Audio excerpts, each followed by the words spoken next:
scare. Jump scare! What's up, gamers? Nerd boy jump scare. What's up? Hello, hello, chat. Welcome. Welcome to Wednesday stream. It is Wednesday, my dudes. Ha! How's it hanging, everybody? Today we are drawing some nerd boys. Chill nerd boy drawing to chill and relax too, as I titled the stream because I thought it would be funny. But yes, welcome.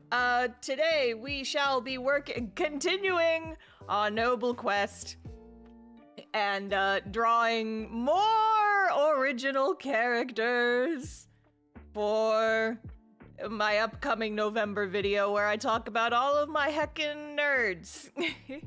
So we have 2 nerds on the docket today. They're both relatively simple, so I'm hoping I can just blast through them. So first up we have Cyrus. He's my little guy. Of all the characters in this video, I feel like he's the one that has the least lore just kind of out there about him because I have not actually played him in a campaign yet. He's just kind of a little guy, and I'll talk more about him in a minute. And then when we're done with Cyrus, we get to draw this fucking Onceler knockoff looking asshole. This is Storm. He looks like the Onceler. We're not going to talk about it. Not saying sadly, midnight here, but have some love from South Africa. Also, what's your comic about? As I might start ready it in my spare time. NSVR, thank you for the super chat. Thank you. I appreciate it. As far as for what Cast Off is about, it's about what happens when a bunch of magical misfit teens and young adults get into a bunch of problems and then have to deal with those problems in ways that involve punching or crying or both. Yes, I'm very good at describing my work, but the serious answer is that there is a synopsis on the website, and I'm not very good at this. Yeah, sometimes there's teleportation involved. Sometimes there's surprise. It's robots. Who knows what could happen? Anything could happen. Anything could happen.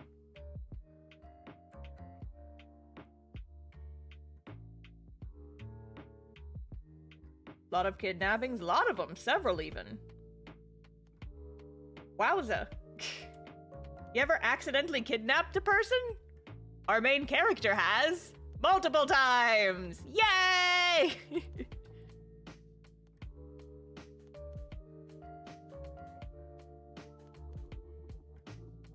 But yeah, everybody read Cast Off. castoff-comic.com is my thingy going to work.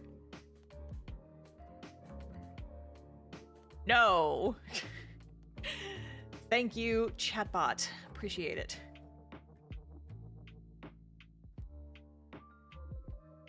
So I think if you just do like exclamation point cast off, then that should work. I don't know if website is queued up for anything. Usually I can press a button on my Stream Deck and it will do it, but I think I need to update the software or something. There we go. There's the links in the chat.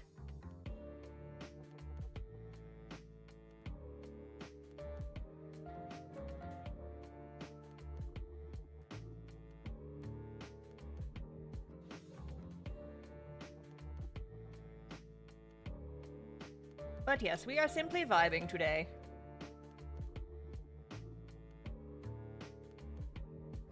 And drawing some nerd boys. And, so we're not gonna have a stream on Friday because I will be out of town. Okay, I need to know if anybody else does this.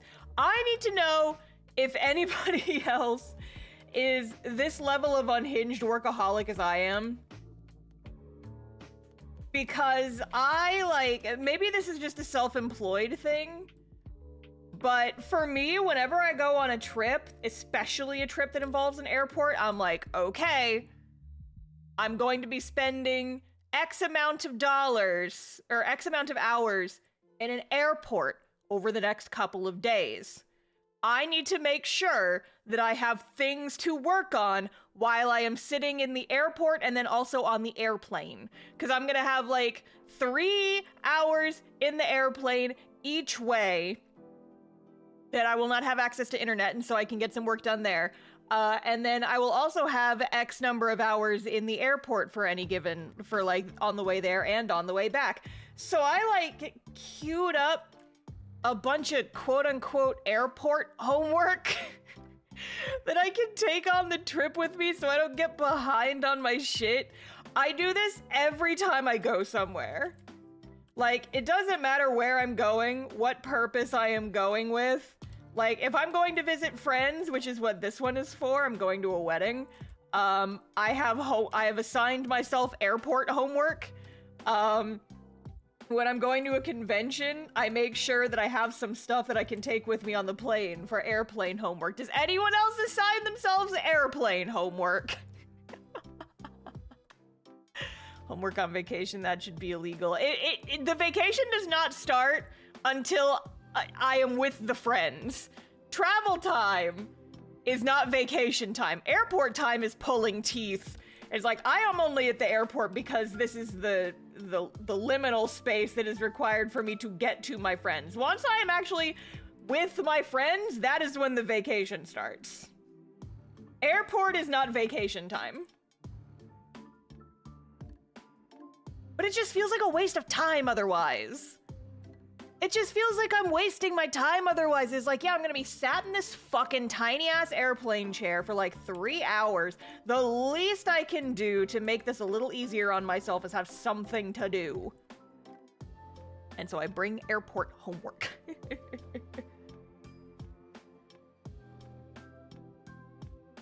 Airport is vacation time? God, I hope not, because airports suck. I hate airports. Every time I go to an airport, I get sick. And so I have to wear like the fancy mask when I go to the airport, and then my like face gets sweaty. And then you're sat uncomfortably close to other humans for like way too long, and people are listening to their music real loud or like talking on the phone in speaker mode out in public. Just like talking so loudly to somebody on the phone. And it's hell. It's my personal hell. I don't like airports. I like what airports accomplish. I like that they can take me different places, but I don't like being in the airport. And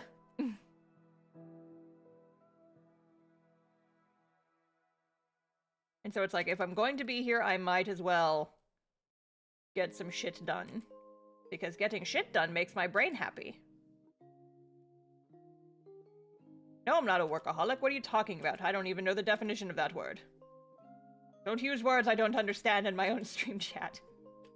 How dare you? Mods, kill this man. Ugh. Yeah, see, Jay agrees. I am not a workaholic. I have never done that ever in my life. Never ever have I done this.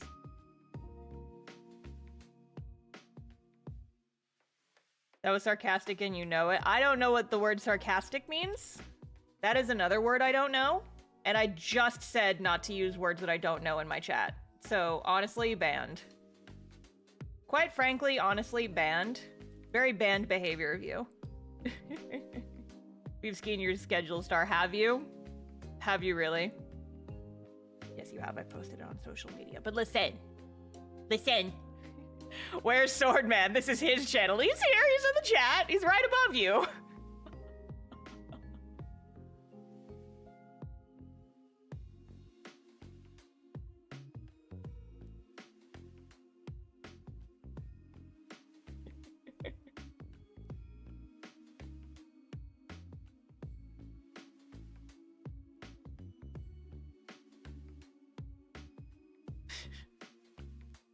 Star and Swordman swap places. Yeah, how long do you guys think it would take before people started rebelling if I just let Jay have this channel?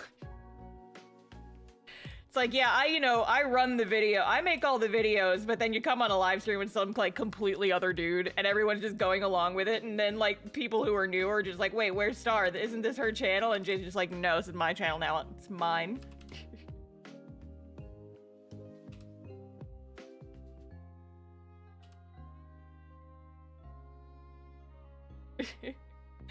Oh, see, I wasn't gonna make you do an art stream, but that would be funny. Jay, come on my channel and do art streams for me.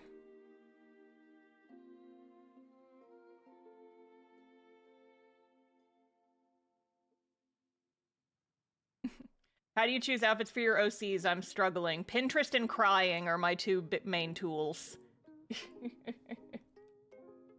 Pinterest and crying. But now Pinterest kind of sucks now because guys, I'm so fucking mad. I was like, lurking around on Pinterest as one does because I was trying to, like gather reference for when I was designing outfits for the D&D squad. And Pinterest is so fucking overrun with AI shit now. Like, I knew it was bad, but like, holy shit, every image I found was AI. It was wild. Ugh. Hi, Disgusting. Star. Love your work. I've been getting into your comic and your videos and advice for starting webcomics have been really helpful. Do you have advice for sci-fi space opera type comics or do your points stay the same? Anthril, thank you for the super chat. I appreciate it. So sci-fi's not really my thing. I don't read a lot of sci-fi and I don't like engage with a lot of sci-fi. That being said though, there are I would say, look at other comics that are of a similar genre and like see what they do well and maybe like what they maybe don't do as well or stuff like you don't like as much. And just, I think that applies to like every genre is just like, look at other examples, look at other comics, see what they're doing, see what you like and what you dislike, and then apply that to your own work. Aside from that, the tips basically stay the same. What I will say, though, is the comic that I'm promoting this month for Star's Webcomic Corner, the comic for October, is actually a sci-fi space opera type comic. Everybody go read Ghost Junk Sickness. It'll keep you occupied for like several days. I still haven't read through the entirety of the archive. I fell asleep with my face smashed into my iPad the night I was trying to like catch up on it. And I was just like, oh, no, I want to know what happens. And it wasn't because it was boring, it was because it was past my bedtime and I was tired. Isn't Cast Off sci-fi fantasy? No. The only sci-fi elements that Cast Off has is that one character is a robot, but he's very much a fantasy robot. So, no.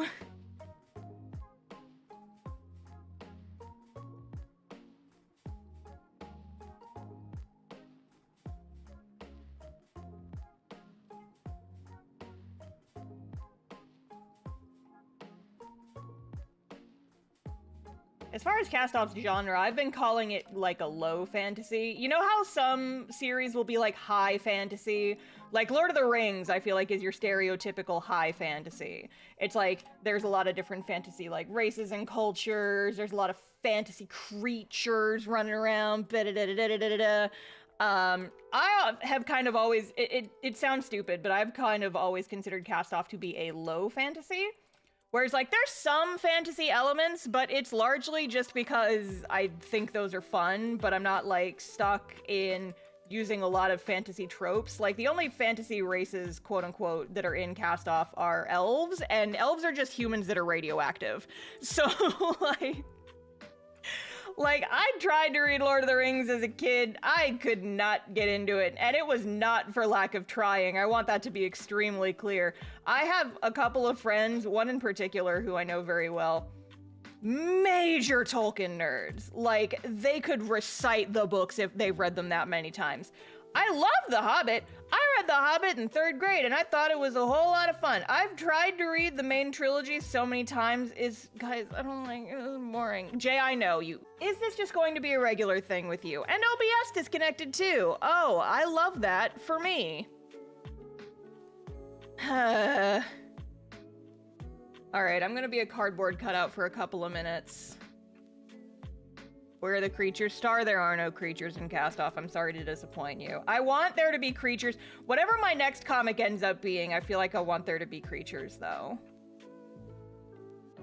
I think creatures are neat. I'm just not very good at designing creatures, because it's not really been my main thing.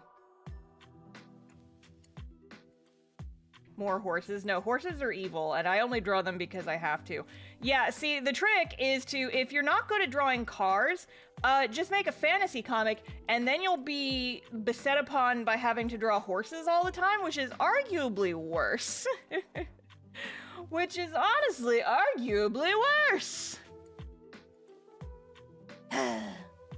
Quick question. What tips do you have for the dreaded first chapter? I'm struggling hard and could use tips from someone successful in storytelling. NSVR, thank you for the other super chat. Thank you. Appreciate it. I keep looking up at my OBS and being like, why am I not moving? Because my phone's overheating and I have to wait for it to cool down. Oh, there we go. Okay, are you going to be normal now, phone? Are you going to let me use VTube Studio? Please? Maybe. I think I have to, like, actually reconnect it. I promise I'll answer your super chat in just a sec. I have to get the settings going. Wait. Allow me the connection. Okay, fine. You're making me go through all these extra steps. I love that for me. I love it. I love going through extra steps. This is my favorite. There we go. There we go, I'm alive. Okay, as far as openers, I can tell you a lot of stuff that you should not do for an opener. I can tell you that if you start your story with just like several pages of a lore dump, I'm not reading that shit. The key thing about an opener is that you have to give people someone or something to get attached to as quickly as possible. And you have to give them a reason to get attached to that person. There's a book I really like called Save the Cat. It's about screenwriting, but it does have a lot of good tips that apply to like any form of, what's the word I'm looking for? Any form of creative writing. Like with any book, you can't just take like every single tip in that book as gospel. You do kind of have to see, it's like, okay, what applies to me and what doesn't here? Da-da-da-da-da. But, you know, it does have a lot of good advice in there, especially about intros. And the whole line, like, Save the Cat, comes from how do you introduce a character who's an asshole but still have your audience get attached to them? You give them a Save the Cat moment. You show, like, hey, they still have some empathy. They still have some stuff. It's like, I haven't seen this movie in a really long time, but I know that, like, John Wick, he's like this crazy badass, and you might think he's a bit of an asshole, but no, he's doing it because he loves his dog or whatever. Like, that's cool. That's interesting. You see like this tough asshole type character, but then you like make them see, oh, they aren't like completely soulless. They have like this one little thing. And I think a lot of stories are really good at that. And that can kind of be used as an opener. You know, you like give your audience something to care about as soon as possible. And that is how I think one of the main focuses of a good opener. Give your audience a reason to care in as little time as possible. That is what a good intro should do. I feel like that should always be your priority. You know, like getting information across about the, like the setting and the world and stuff like that. That can also be good if you can do it. But me personally, my opinion is that a good opener's job is to get your audience attached to a character as fast as possible so that they'll fall in love and they'll want to come back, especially in webcomics, because, you know, webcomics, you're not usually starting with like a full first episode. You're only starting with like a couple of pages generally. With Cast Off, I went a little bit of a different route, just because I'm a fan of the interesting cold open.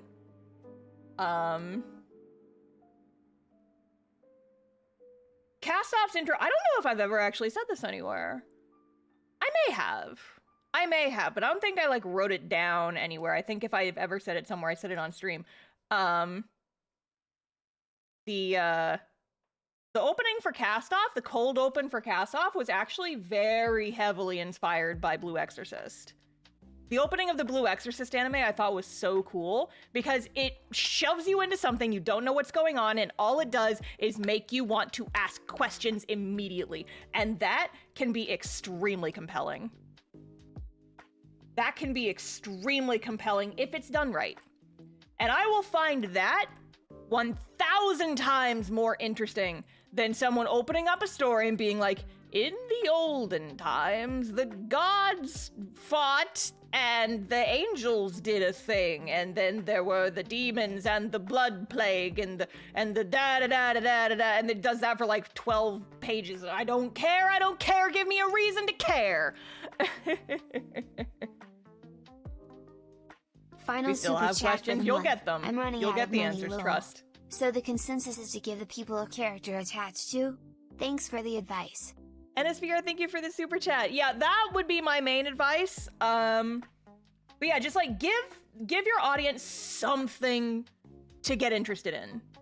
Like your opening should have some kind of hook, right? Whether it's a character or a fact about the world, give them something to be interested in so that they will be more interested in sticking around for the rest of it, right? Like, openers are really hard to write. They're notoriously one of the most difficult things to write. And it's always also why I recommend don't start writing your opener.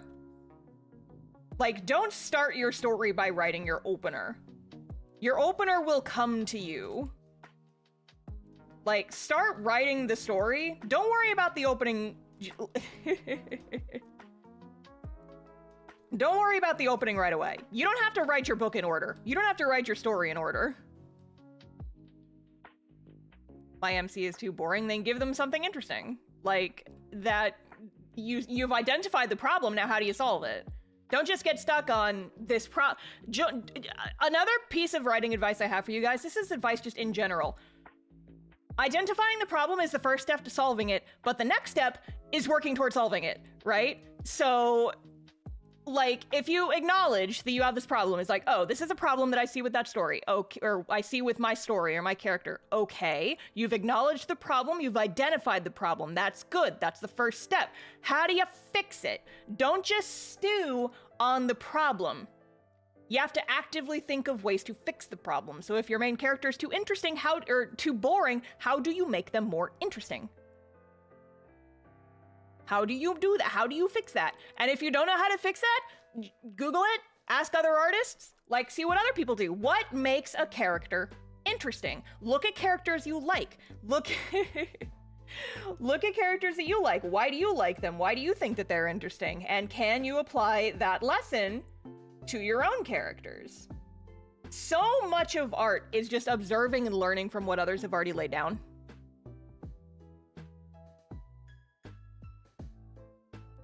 But acknowledging the problem is the first step towards fixing it, but then, you know, making active steps towards fixing the problem is the next step.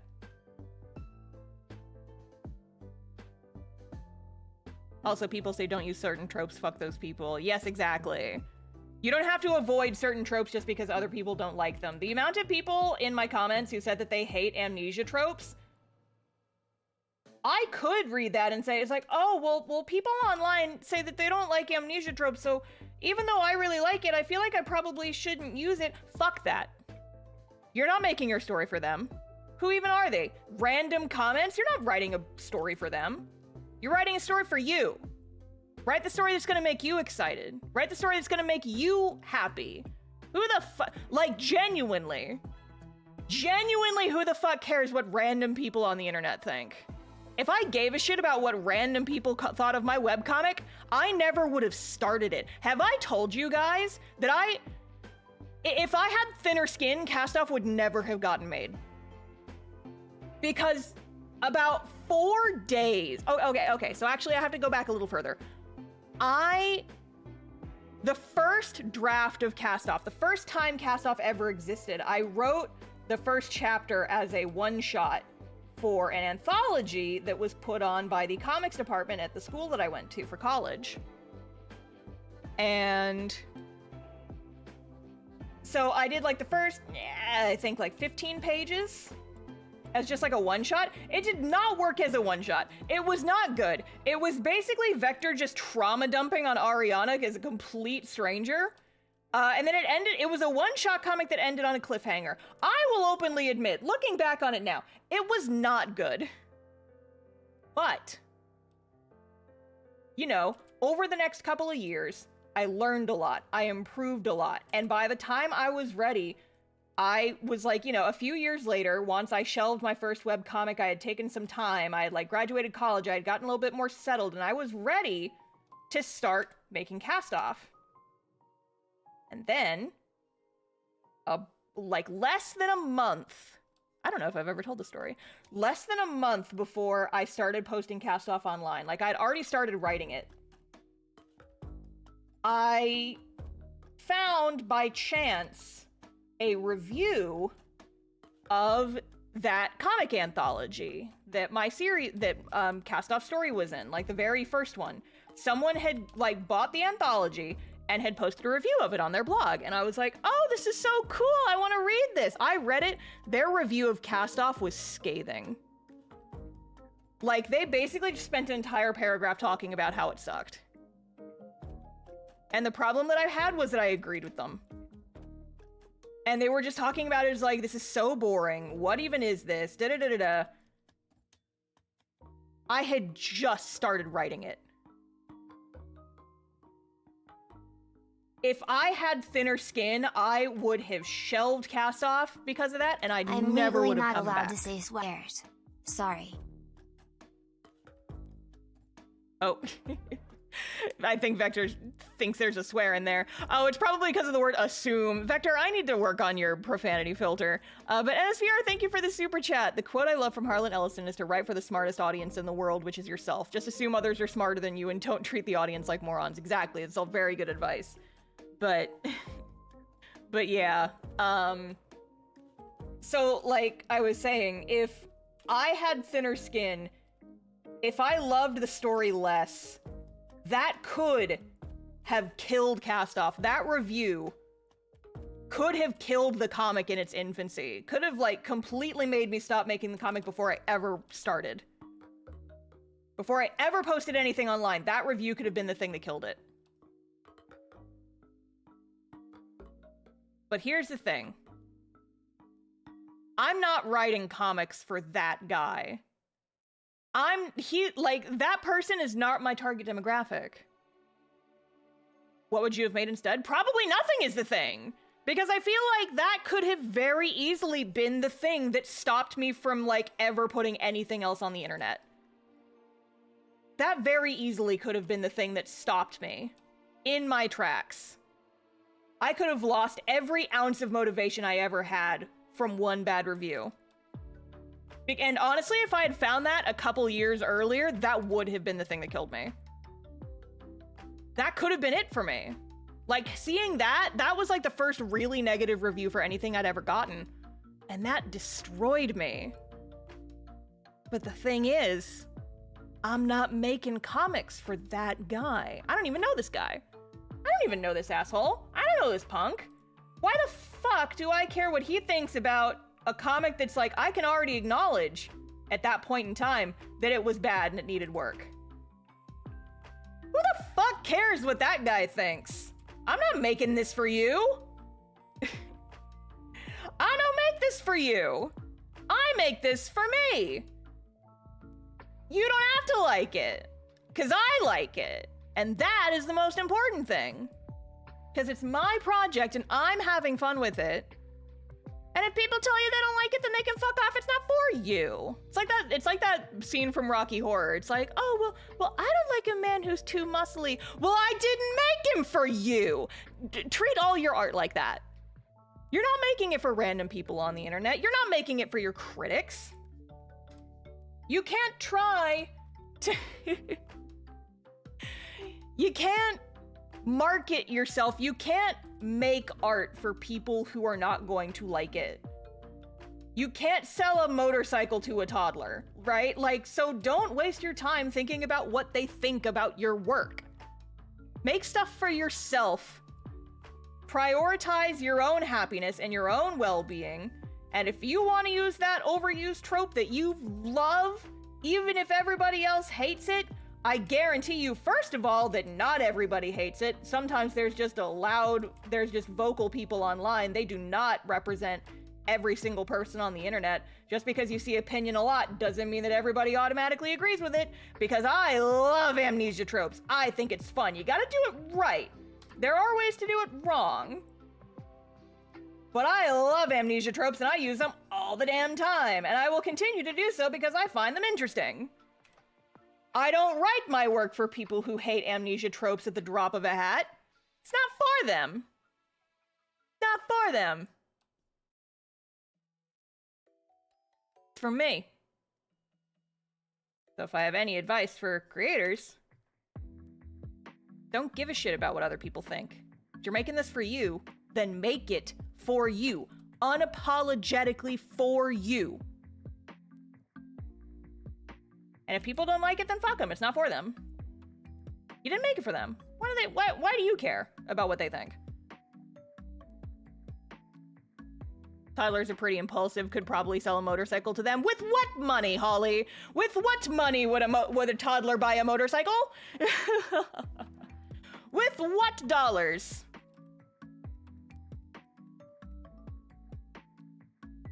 Anyway, so that was Star's angry rant for the start of the stream. We started that one off with a bang. My friends always tell me that I'm very good at being, like, angrily supportive. I don't do it on purpose, I'm just passionate.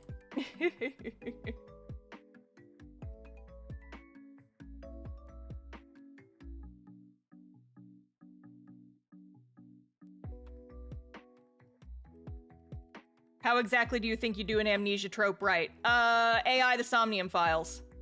Play it and come back. Glances at the chill and relax part of the title. Listen. Listen. Listen. I'm having fun. This is fun for me. Sometimes my streams are chill and sometimes it's me yelling. How about Lapis Dagger and Win, baby? Let's go! Yeah, I mostly use amnesia shit in TTRPGs. I talked about this in my favorite tropes video. I'm not gonna rehash my points from that. But yeah, I also like, okay, so I almost feel like I shouldn't say this. It's not really a spoiler. I do have some amnesia stuff in Cast Off, but it's not as front and center as you would think it was based on how much I love that trope, just because I prefer engaging with it as a consumer rather than a creator. I like reading about amnesia because I like the mystery of it, right? I like the mystery.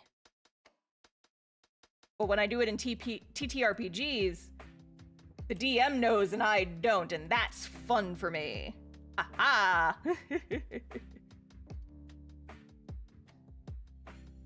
My little baby girl Lapis. She has amnesia, and I love her very much. She hates it. Her brain is currently being held together with fantasy duct tape and a prayer, but we love her. We love her. At first I thought Vector had amnesia. Not Vector. Don't worry about it. Don't worry about it. I have so much to say about story writing and game writing. Well, where's those videos, Jay? Chop chop if you've got so much shit to say. If you've got so much to say, then say it on your YouTube channel that you have. Everybody bully this man with me. Bully this man with me. Hang on, I just got a package. I'm gonna go rescue it from my front door. Whee!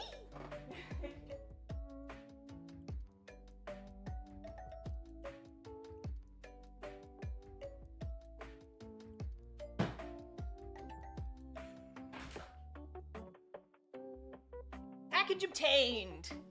It's something my parents bought, I'm sure. Yes, good. Love to come back and see that my chat is following my instructions and bullying Jay for me. Jared! Jared, thank you for the gifted memberships. I appreciate it. Thank you, thank you. If you got gifted a membership by Jared just now, make sure to say thank you. Thanks as always, Jared. He's at it again, lads.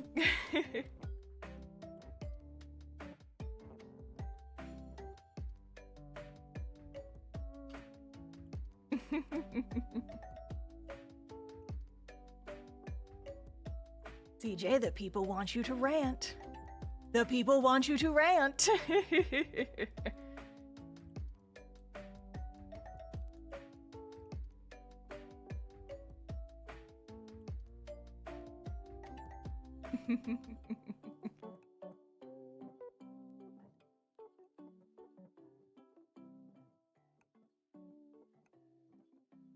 Anyway.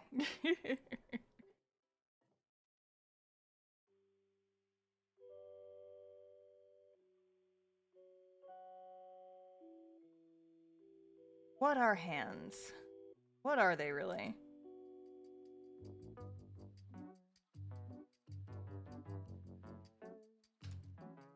Oh man. So this is unrelated to the current topic. And I haven't gotten too many of these, but I've gotten just enough that I wouldn't say it's making me self-conscious. It's just being like, you know, once is a coincidence, twice is a pattern, and then 3 times it's like, all right, what are y'all on? What are y'all doing? Why do I get so many comments, so many in parentheses, 3 comments, saying that I'm screaming all the time? Guys, I do not know how to express to you that this is literally just what my voice sounds like when I'm talking at a normal volume. Like, I could understand if people like came to my videos or my streams where I am like actually yelling a little bit, but these comments are always like on my shorts where I'm just talking. I'm talking like this. I'm just talking. It's like, hey, look, I'm drawing this today. Da da da da da da. And I'll get comments saying, it's like, yeah, why is this girl screaming so much? Get a better mic.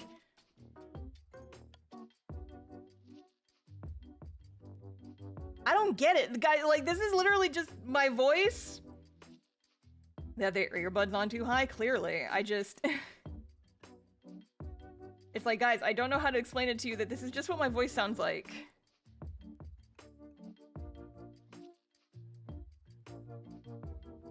Like, does it sound like I'm screaming when I'm just normally talking? I don't know what these people are talking about.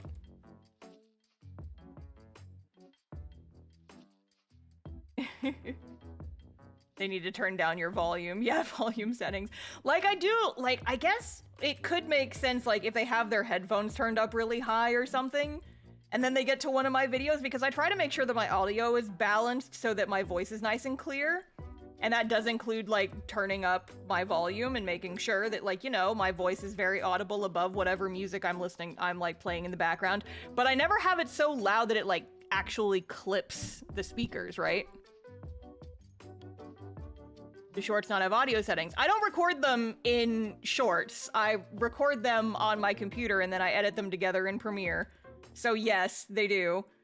Well, shorts don't, but like I make sure I edit my shorts audio the same way I do my video audio. Is like I make sure that my voice is nice and loud so that people don't have to like crank me really high up to hear me. But I guess, you know, maybe if they're like just going through the shorts feed and they're watching a lot with like the video, like the audio balance isn't very good, and then they get to mine and it's suddenly louder, I guess maybe that's a thing, but I don't know. You just have a naturally louder voice than most people, but you're not yelling. Yeah, I've been very much told. I'm a bit of a human megaphone is the problem. I'm just very good at projecting my voice. I work as a bellman at a hotel in NOLA. I'm asking what to expect for Taylor Swift Eras shows. It's going to be Swiftober madness to handle, but it's my first time handling a triple night event. M.87, thank you for the super chat. I don't know what to tell you. I don't know anything about Taylor Swift or concerts or anything. But good luck. It sounds like it's gonna be interesting at the very least. Oh, the kitties are performing their evening zoomies. They do be running around. But yeah, no, again, a reason I should have been a theater kid. I can naturally project my voice very loudly. And I don't even have to try, sometimes it just happens.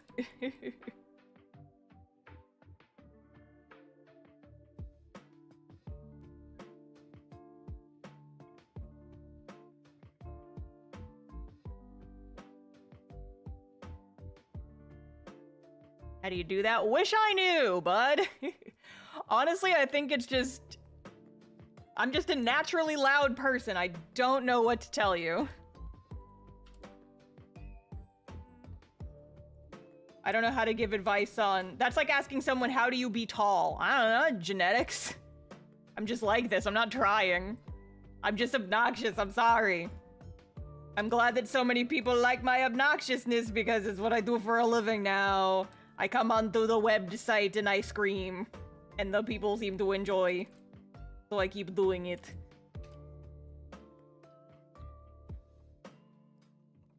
I was a barker at a Ren Fair for a while from the diaphragm, folks. See, I don't even know what a diaphragm is. I'm just fucking loud. I'm just fucking loud. I don't know the techniques. I just scream.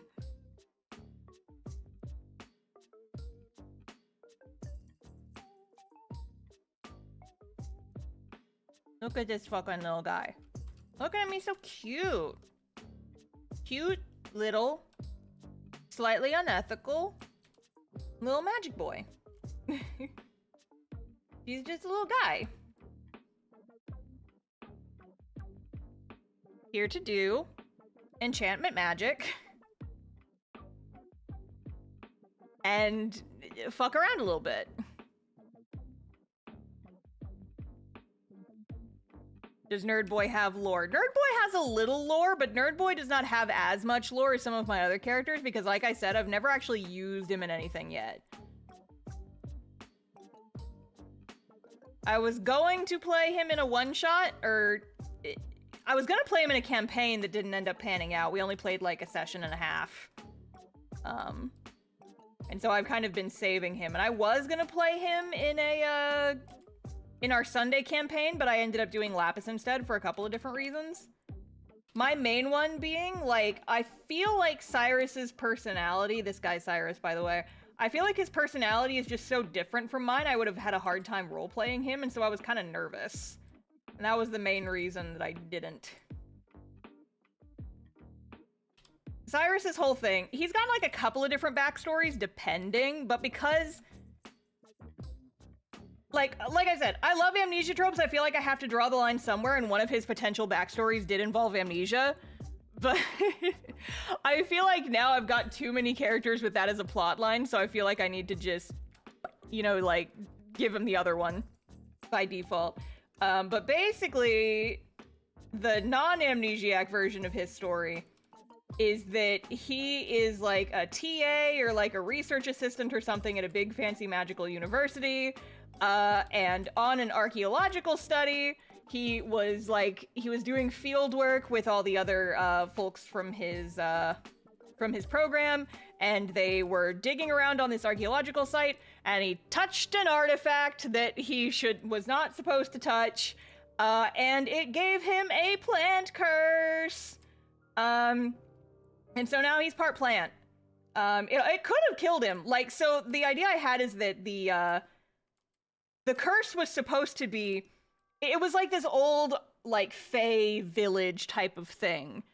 And it was gonna be, like, the artifact he found is what is, like, the source of a punishment, is, like, the way they would punish criminals is that they would turn them into trees by using this artifact. Is like, okay, well, we're not gonna kill you, we're gonna add you to the forest that you have wronged.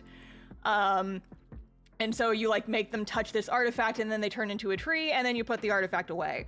And so Cyrus touches this artifact, but because, you know, he's with other people, it starts, like, growing up his arm, and he starts turning into a tree, like, from the hand that was grabbing the artifact. And in order to save him, they did chop his hand off. You might notice he has two hands. It grew back.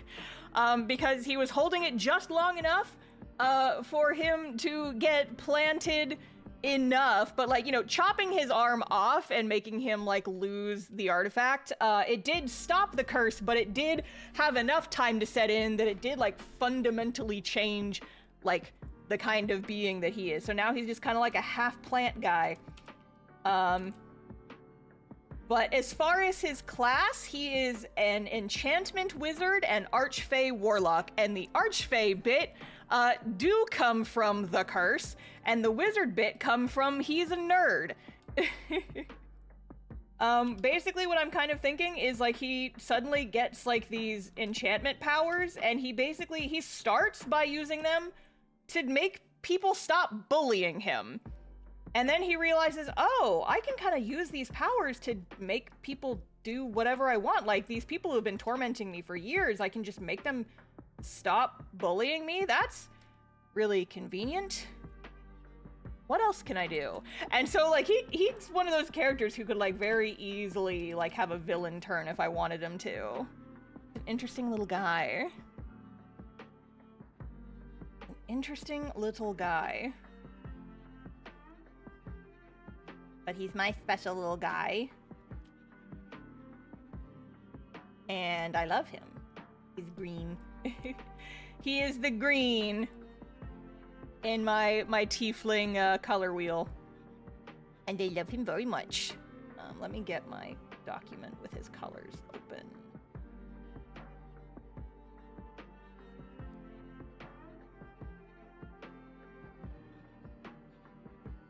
Lay down his flats. Oh, I have the wrong tool selected. He was so close to being your character. He really was. Like, how long between the campaign starting and... How long was it before the campaign started when I switched characters to Lapis? Because I feel like it wasn't very long. I was not, like... I did not spend a lot of time figuring Lapis out beforehand. Because I was so caught up as like, I'm gonna be Cyrus, I'm gonna be Cyrus, I'm gonna be Cyrus. It was maybe a week. Yeah, that sounds right. It was not very long. Because I just like, you know, I finally had an opportunity to use this character who'd been kicking around in my brain for such a long time, and then at the very last minute I chickened out and I was like, I don't know if this is the right character for this. I had concerns. Was he already green, or was that also the curse? I feel like that was probably mostly the curse. Like, I have him being, like, a treefling, but I'm not even sure if he was a tiefling before this. He might have just been a little elfy guy. I don't actually know. I mean, he's got the horns now. But when I played him for the first time, I modified his race so much. Like, so I made it so instead of being fire resistant like tieflings are, I made it so he was lightning resistant. Because it didn't make sense for a guy who was a plant to be fire resistant in my head.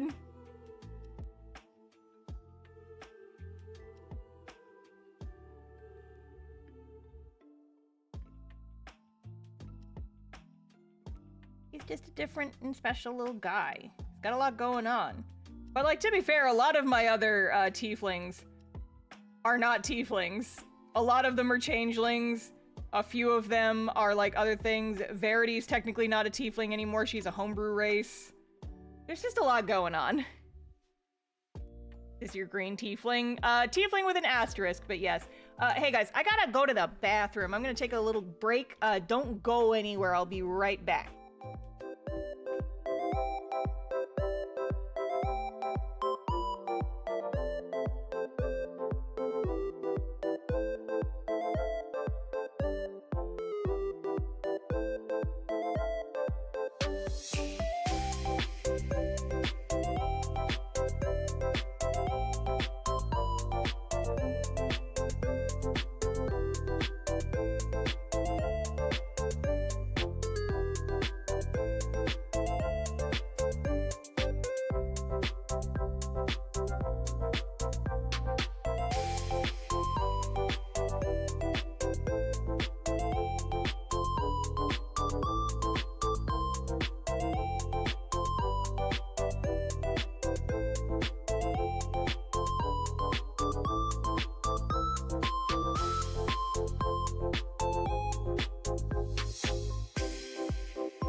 Okay, we're back.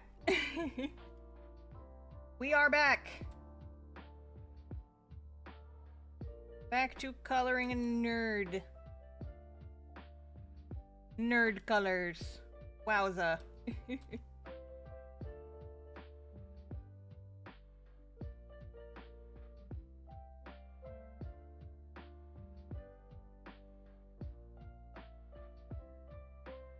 What I must do.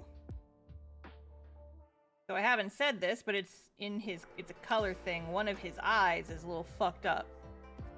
He's got that fun and fancy-free black sclera that I love so much. That Vector actually almost had. I almost gave Vector black sclera, but I decided against it. At the last minute. I toyed with it for a little bit, though. You have a yellow tiefling. Not yet. I still need a yellow and an orange one, I believe, for the main colors on the color wheel. So I've got red, orange and yellow I don't have. I got green, blue, purple, and pink. But I don't have orange or yellow yet. I do technically, I have made a yellow tiefling in the past, but I made him for a one-shot. And I do think he's cute, but I don't know if I like him enough to officially welcome him into the into the color wheel, you know? It's like, you're adorable, but are you color wheel adorable? Are you worthy of that title? That position. Highly coveted position in the tiefling color wheel. I do also eventually want to do a tiefling that's like porcelain white, like kind of scary white, and I think I might use that for like a black sclera character. It's like their skin is like pure white, and then they have the black scleras and creepy eyes. I think that would be cute for like a really creepy character. I think that would be interesting. Fun and interesting.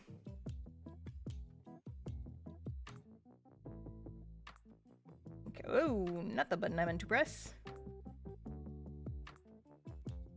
Yeah, so this hand, because this is the hand that does have the tree disease, this hand is kind of like a mottled brown, kind of runs up his arm. Where's my textured pen?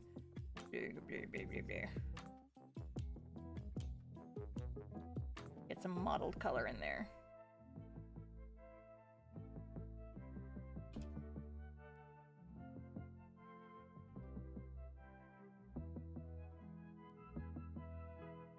Little guy.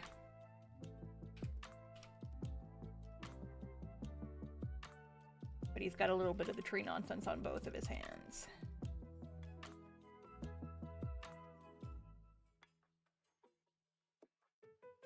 And then get that out of there.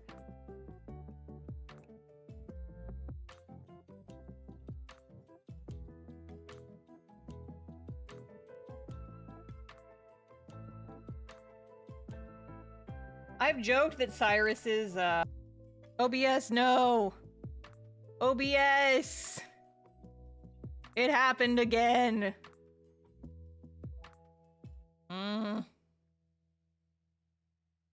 I think we're back now, no, right? I think we're back now, right? But yeah, I forgot the question.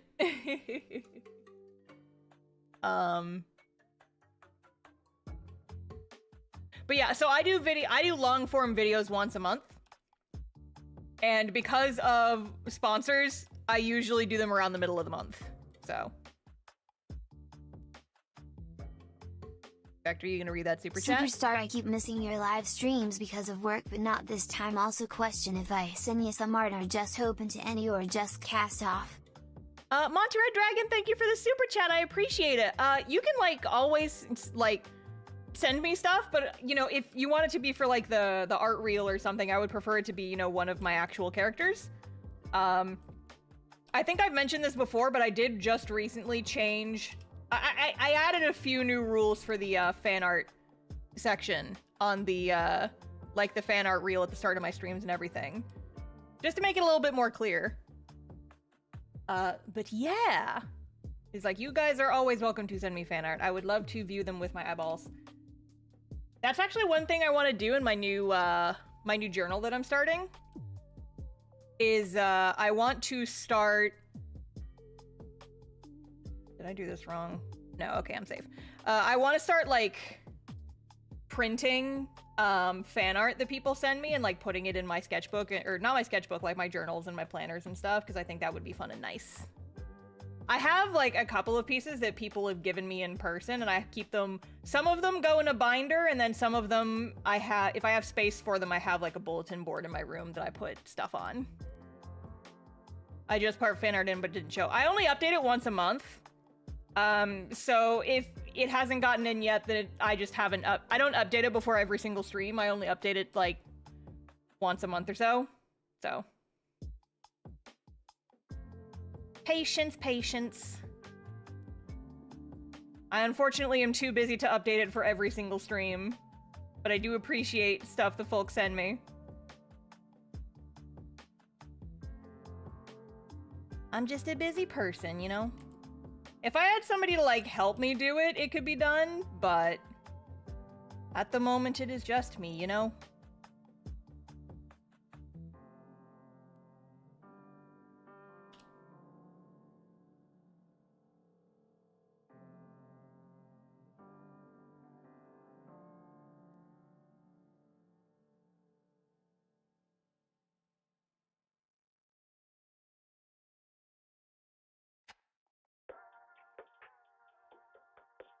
They look so good. Thank you! This is... So he's got, like, these leafy, you know, kind of, like, planty veins all over him. It's from the curse. It's from the curse. You ever go out into the woods and get cursed? Shit sucks.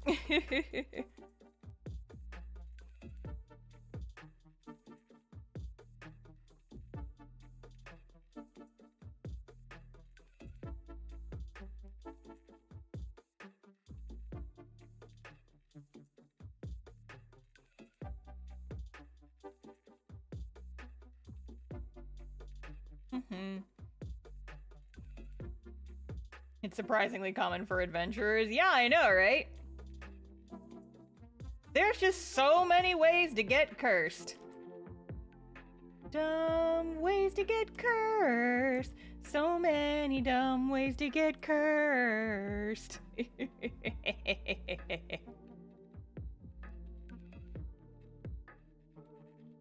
But yeah, it all kind of... The veins are all supposed to originate from, like, this side, because that's the arm that, you know, it was like, the curse was creeping up. So he has, like, less on the other side of his face, but they're still kind of prominent.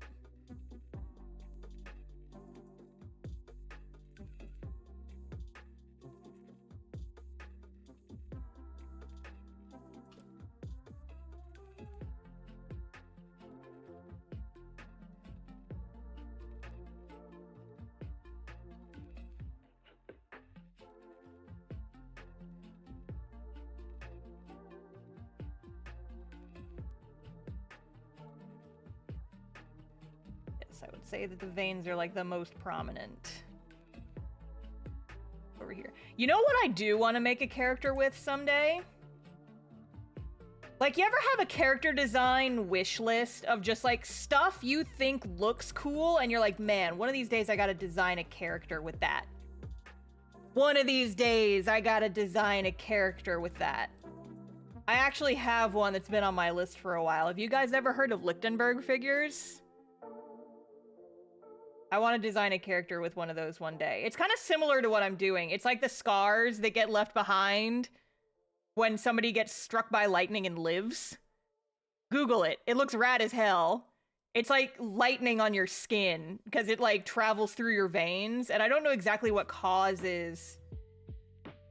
Like, what biological part causes the scars to form in that specific shape. I know what you are. What? What cringe thing are you about to say to me, Jay?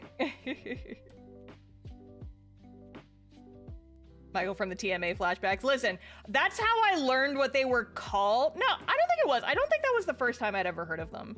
But yeah, very much the same vibe. I just think they look so freaking cool, and I'm like, one of these days,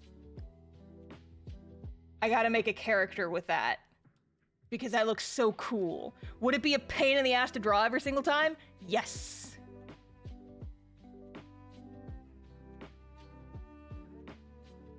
The porcelain white tiefling having those scars and then being gold would be pretty rad. Yeah, I gotta figure out exactly like how I want to do that. Like what character? I feel like it's gotta be there for a story reason though, you know? It's gotta be there for a story reason. I gotta figure out something to do with it. The scars are gonna be like more faint on this hand.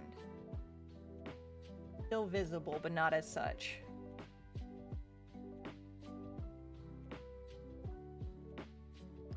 Fun fact though, actually, a similar kind of thing, Verity, when I was designing her, kind of like the key design word in my head when I was coming up with her design was, Kintsugi Tiefling. If you guys know what kintsugi is, it's like that Japanese craft where like if you break a piece of pottery, you stitch it back together with gold. And so you can kind of like, you can still see where the cracks were because they're highlighted in gold and it looks really cool. That was very much the energy I was bringing with Verity when I designed her. It's like Kintsugi Tiefling, but instead of gold, the scars on her skin are like made of this crystal. Like if you guys have ever seen like raw cut granite. Also, I'll dose your YouTube Baravi work. I'll get to that in a second. If you guys have ever seen raw cut granite and how like it kind of sparkles a little bit, but it's got like this rough texture, that's kind of the texture I imagine Verity's scars having. Is they're glittery and they have kind of like they look like raw cut stone or something. Like what happens if you just break a piece of granite. Oh, no, don't be dropping frames. No! OBS, no! My bitrate's fine. Why are you dropping frames? Ow! Why are you doing this? Stop it. I'm gonna restart the stream. Okay, are you gonna be normal? No, you're not gonna be normal. Oh my god, why does my bitrate suck? Okay, are you good? Are you behaving? Are you behaving? Are we good? I think we're good. I think we're good. But Monty Red Dragon, thank you for the super chat. I appreciate it. The VTuber avatar, yeah, I think that Sly linked it in the chat. But it's basically a motion capture avatar, and I'm dropping frames again. But yeah, it's like it's a motion capture avatar, and so like it's the still image that is rigged in such a way that allows it to capture my movements.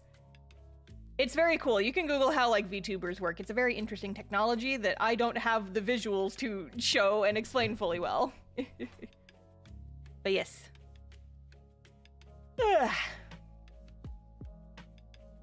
I would love to no! Stop dropping frames! God!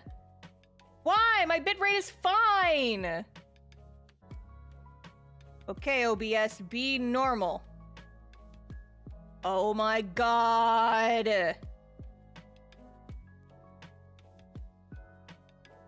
Well... shit.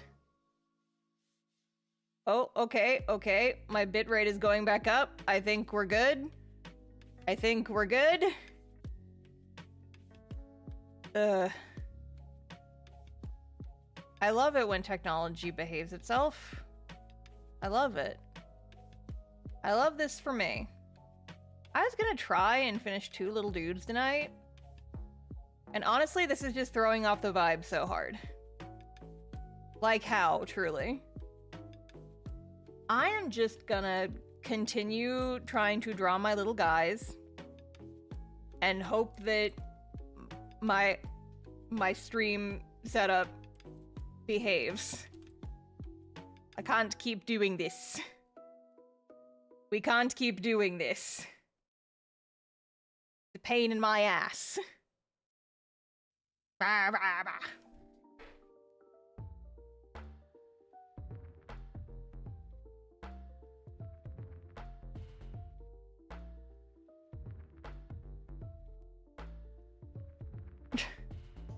No, shut up, Jay. I do a bad, silly accent on stream and you bust that out immediately? How dare you? Banned immediately. Banned immediately.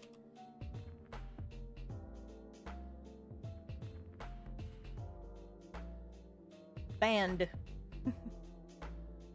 Oh, yeah, so here, very abruptly changing the subject because it's my stream and I can do whatever I want. Guys, you ever buy a new planner that you can't use for several months, but you get too excited about it and so you keep playing with it? You keep playing with it even though you know you can't... you can't use it till January, but you're just too excited and so you want to keep playing with it. That's me. That's been me this whole dang week. Her planner. Jay, no, don't call me out on my own stream. Don't call me out on my own stream. No. No, don't. This woman loves her planner. Shut up. So I was waffling back and forth because the Hobonichi planner I bought, this is such stupid nonsense if it's super endearing. Shut up. Shut up. Aren't you banned? Thought I banned you. Get out of here. Anyway. So the planner that I bought, the Hobonichi planner I bought, it comes in 2 sizes. Or at least I was considering 2 sizes. There's an A5 size and an A6 size. And the A6 size is real tiny. I've heard some people call it Bible size. It's real little. Like... It's a little smaller than like a 4x6 picture. It's little. But it's like it's on grid paper, and so the grids are pretty small, and so you're kind of like tempted to write really small. But the reason I was originally interested in the little one is because I figured, okay, I'm not like a mega journaler or anything. I'll get the little one because it's not a whole lot of space to fill every day, and that'll hopefully make it easier to keep up with. But then I realized that did I have this conversation last stream? I feel like I talked about this on the last stream. Some of you guys maybe weren't here on the last stream. I'll talk about it again. So I got the little one. I finally got it in the mail, and I'm looking it over, and I'm thinking, this might be too small. This might be too small. Because I realized that the A5 size, the bigger one, is like the same size as the journal that I've been using for the last couple of months. And so I'm like, this actually isn't that much space, and this would give me like more room to paste stuff into it. And I don't know. Should I get the bigger one too? But I don't know. And so I've been trying to calm the beast. Do you guys ever just get like a little bit obsessed with things and your brain just will not stop like circling? It's just like, oh, but you think it's like, okay, this is the solution. We have the solution, brain. You can stop thinking about the problem. And then my brain's like, but I want to fix the problem now. I want to fix the problem now. We can just go on the website and pay some money and fix the problem now. And I'm like, brain, no, stop it. Put it down. Put it down. Brain, put the thought down. And your brain's just like already checked onto the JetPens website and you're just like, brain, stop it. It's like, brain, no. And I'm just like, So what I ended up doing, one of the other reasons I was considering getting the bigger one is that the bigger planner has a vertical weekly layout, which I need. I need a vertical weekly planner to keep track of my life. That is my beloved. That's the main kind of planner I've been using for the past couple of years. And it keeps my life in order. I need a weekly vertical planner. And the bigger one has the vertical weekly layouts, but the smaller one does not. However, they sell a vertical weekly layout like add-on, just like a separate little booklet that you can buy separately. And I'm like, okay, well that's only like $15. I can just get that one for my little one, and then that should solve the problem, and I don't have to get the bigger one.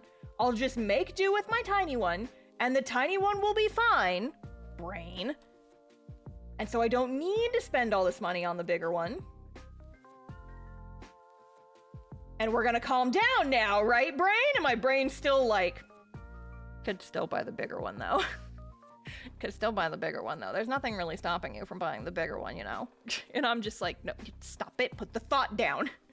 Stop it. You ever just, ugh. And some people think I don't have ADHD.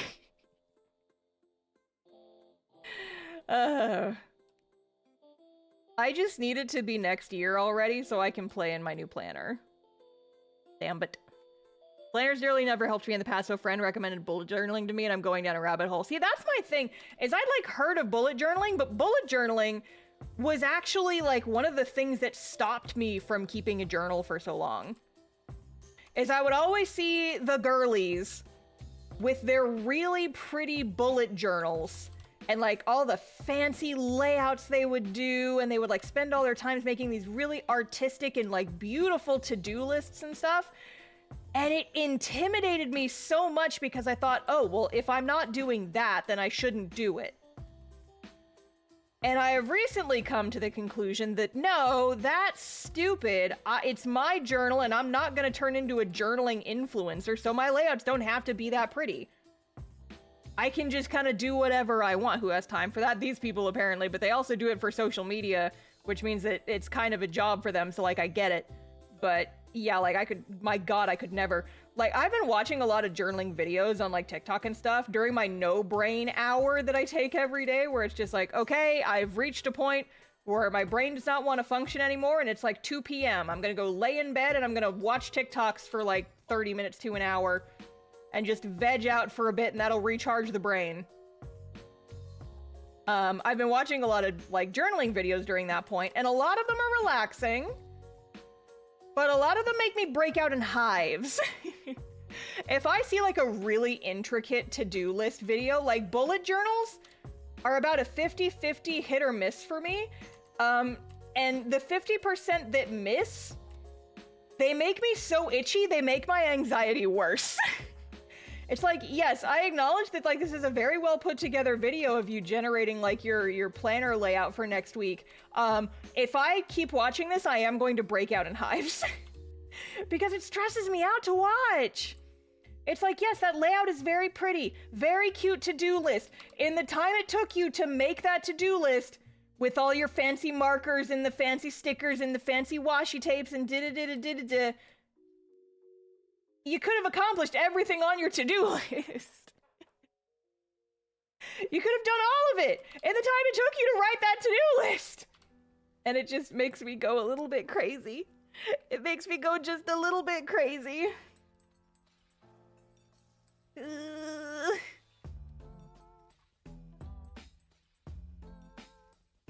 So I will not be getting into bullet journaling. Because see, like, my thing is, I just realized that having a space to just get the thoughts out of my damn brain just makes them stop. And my brain is, like, constantly going a mile a minute, especially when I have a lot of different things going on.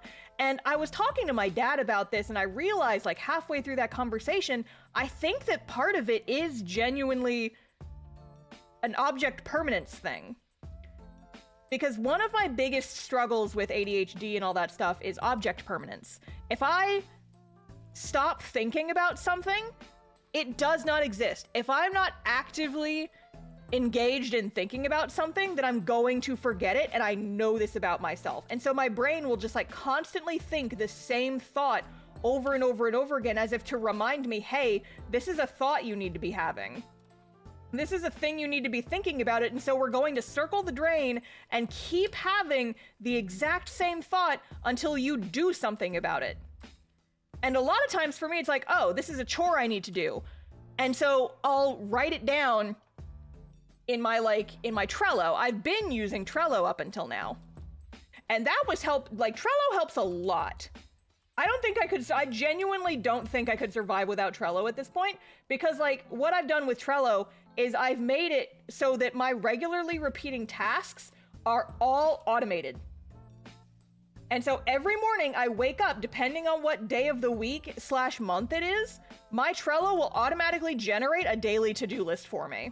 And so I wake up, at like 8 o'clock in the morning. I pop open Trello and Trello says, hey, here's all the chores you need to do. And I'm like, okay, cool. And I have it set up so that there's like, if it's an internet-based thing, there's a hyperlink in each item of the to-do list. So all I have to do is like click on that, click my little buttons, and then I'm done. And then I can just like get rid of that tab. And it's so easy. And I love it. And it has genuinely taken so much of a weight off my brain because now I don't have to have those thoughts circling in my brains. If I need to pay my taxes, I don't have to think, oh, is it time for me to pay my taxes yet? I don't know, because my Trello will tell me. If it is time for me to pay my taxes, there will be a little card on my Trello board at 8 o'clock in the morning that tells me, hey, it's time to pay your taxes. And so ever since I set that up, I do not have those specific thoughts going around in my head anymore. And it makes my life so easy, but here's the thing. Because now I don't have to worry about those thoughts. My brain starts filling the void with other thoughts. Like, what if all your friends hate you, actually? And it's like, all right, who put that there? That doesn't need to be there. That does not need to be there. That's a silly thing to think because I know that my friends don't hate me. Who put this here? And then instead of when do I need to pay my taxes, my thoughts will start circling, oh, that thing you said last week was dumb. Oh, like you said this thing, your friends probably didn't like that. They didn't respond to your message immediately, so it probably means that they hate you, actually. And I know that that's stupid and not correct. But like my brain keeps circling on it. It's just, it's trying to fill the void with something. Something it will fill the void with. And so journaling and the act of writing out those feelings is kind of like the Trello board. It's like you write down the thoughts to remove them from your head. If you put the thoughts somewhere, then they will not be in your head, and your brain is like, okay, we figured this part out. We've thought through this, we've processed it, we've put it down in the notebook, we've written it down somewhere so it's not just ephemeral floating in the void anymore. It's real, we have written it down, and now we can actually think about it and process it. Whoa! Holly, thank you for the donation! Here's the money for your larger journal. I hope I looked up the cost the right size. Holly! Holly, you can't enable me like this! Holly! No! Oh my god, thank you! You did not have to do that! I can't believe this! Oh, that's very funny, thank you! Thank you. That's so nice. You're being such an enabler right now. I can't believe this. How dare you, frankly. Well, I guess I know what I'm doing after stream. Thank you, Ollie. I appreciate it. You're just feeding the demons. You're feeding them. Anyway, so the point is the journaling is good for you because it helps you remove the thoughts from your brain and put them somewhere else. And it is like, it sounds so corny and I hate it because like you always hear someone say, it's like whenever they say, oh, I have really bad ADHD, or oh, I have like all of these bad emotions and I don't know what to do with them and I don't know who to talk to them about. And you always hear people suggest, well, have you tried, straightens glasses, have you tried journaling about your problems?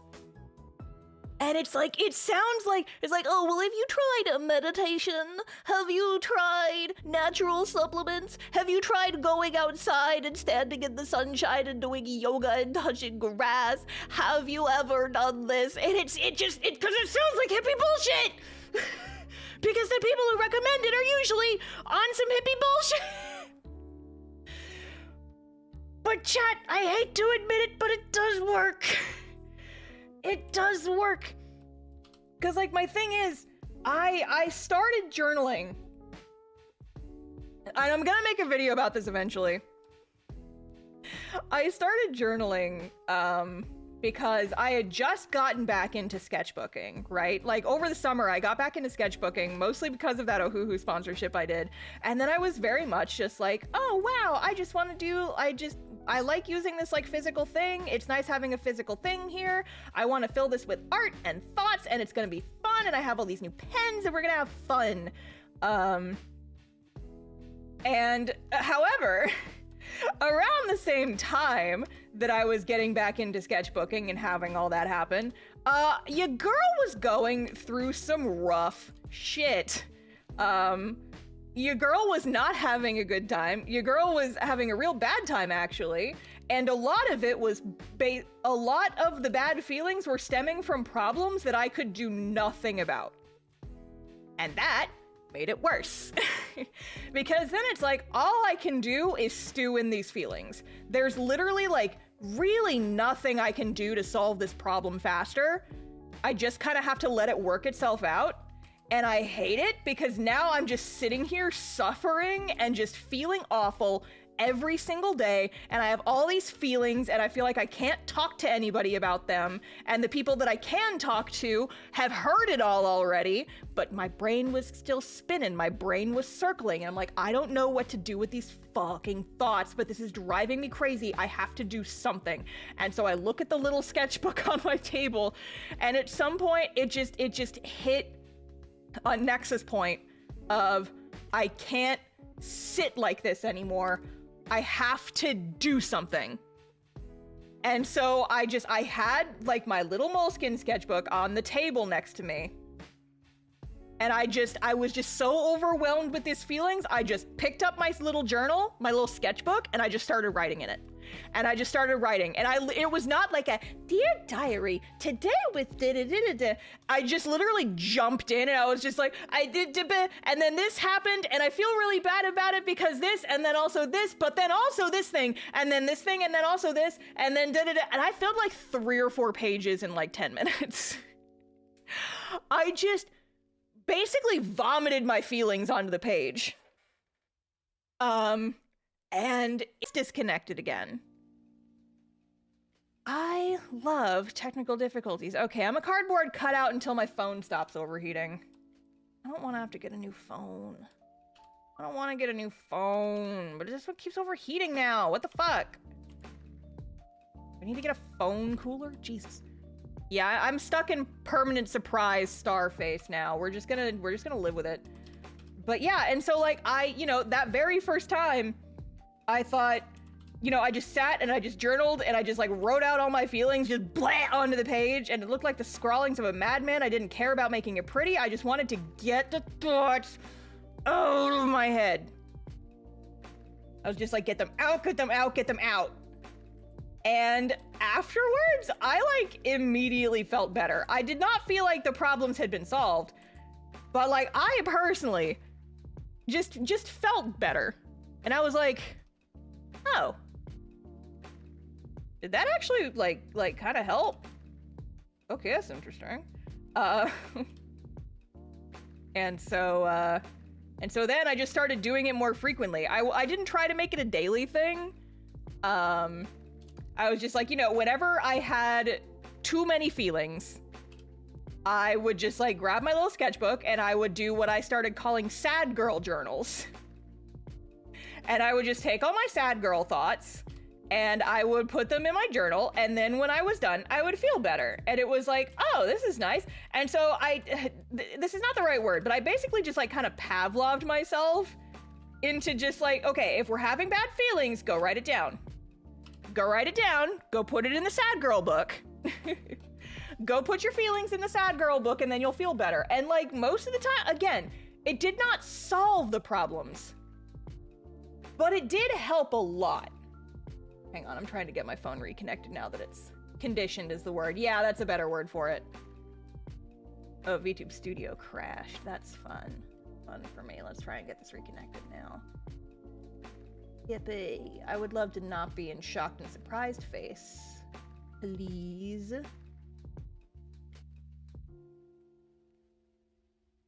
There we go. There we go.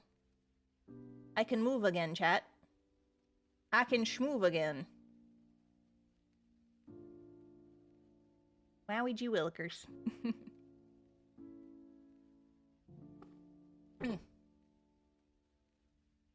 But yeah. And so I started doing that for a couple of months. And then there's more to this story, but it's not really interesting without the visuals. And so the short version of the story is that I eventually stopped doing these journal entries in my sketchbook, and I got a journal specifically for my sad girl journal entries. And I call it, literally the first page, just real big, I wrote, Bad Thoughts Exorcism Hole. That's literally what my sad girl journal is called. Because that's basically how I use it, is you just grab the thoughts out of your stupid brain, and you just, hi-ya, and you power slam them into your journal, and then you leave them there, and you go on with your life. I don't have it next to me, so I can't read you like the actual full title, but it's like, you don't need to imagine, I posted this on Blue Sky before. I've posted pictures of it before because I think it's so funny. Where is my media tab? I'm gonna have to scroll a little bit though, probably is the thing. Whee! I bet I can find it. I bet I can find it pretty fast here, because it wasn't too long ago. Here it is. Copy image. Create new from clipboard. This is literally what the first page of my sad girls journal looks like. Bad thoughts, exorcism hole, and assorted ramblings unfit for public consumption. And so it's basically just a diary at this point. But yeah, and so like the thing is, you know, if you see these people doing like their fancy bullet journals, you don't gotta do that. My journal entries, like the notebook does not have lines or dots or anything, and so the writing size varies wildly. And it's very much just like, if you look at this, it looks like the scrawlings of a madman. And I don't care, because that's where I put all my sad girl thoughts explicitly so that no one ever has to see them. So if you guys are going through some shit and you need just a place to get your feelings out, might I suggest a bad thoughts exorcism hole? You're making me want one of these. Stop. No, legit. It's like, I know it sounds like hippy dippy bullshit, but it genuinely has been doing wonders for my mental health. Like legitimately, it just makes me feel better. And now it's like, I don't even write in it when I'm having a bad day. I just write in it because it makes me feel better. It feels like I'm getting, if I have just like a general thought that's like going around in my head, just something I'm thinking about a lot, the act of writing it down helps me organize my thoughts quite a bit. And so like a lot of my entries are, this thing pissed me off today, stupid YouTube comments. But a lot of it is just like me thinking, okay, I need to do this thing. And I literally just, I write in it like I'm narrating my own thought process. And just the act of writing it down honestly does help me a lot. It might not work for everybody, but it does work for me. And if this is something, I would say, don't spend like a bajillion dollars on a really nice notebook or a sketchbook, because then you're not gonna wanna ruin it. And you kind of have to ruin it a little bit for it to be effective in my experience. I'm using a slightly more expensive journal. I wish I wasn't.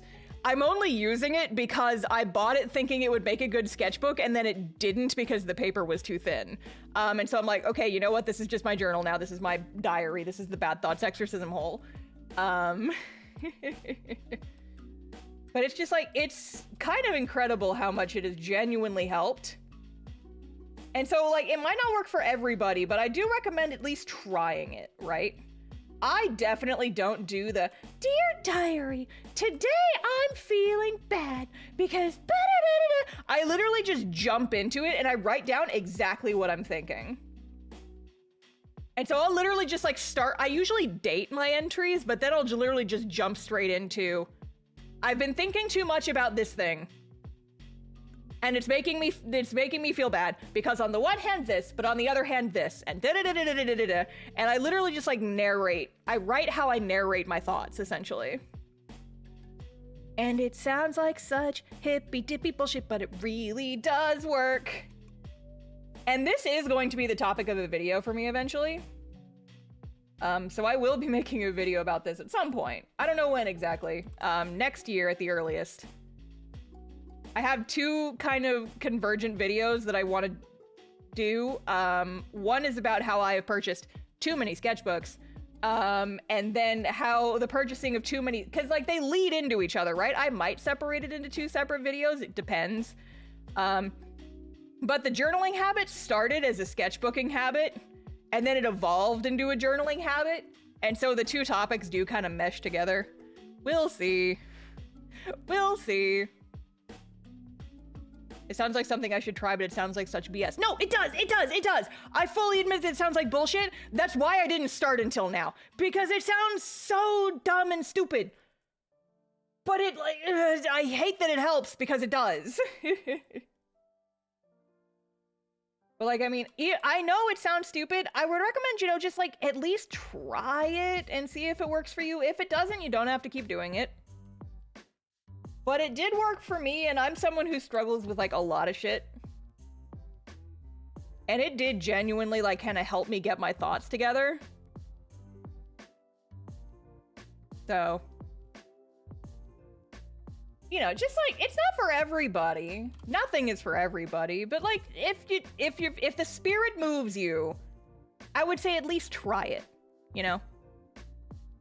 I would never be able to write a journal because I would be too scared that someone would see it. Just like hide that shit under your mattress or something. And I mean, like, if you're in a position, like for me, I live alone, and the people who have access to my house, like my parents and stuff, they're not gonna go rifling through my drawers and like looking for my shit. They, you know, we have boundaries with each other, and they know that that's not cool, and I don't do that when I go over to their house, so it's fine. If you're younger and you don't want people to see your shit, then that's understandable. You can always just like hide it or whatever, but no, I get it. I didn't start journaling until I was 30. So, I mean, you know, and I live alone. So I do get that. If you're really concerned, you can write it down and then shred it.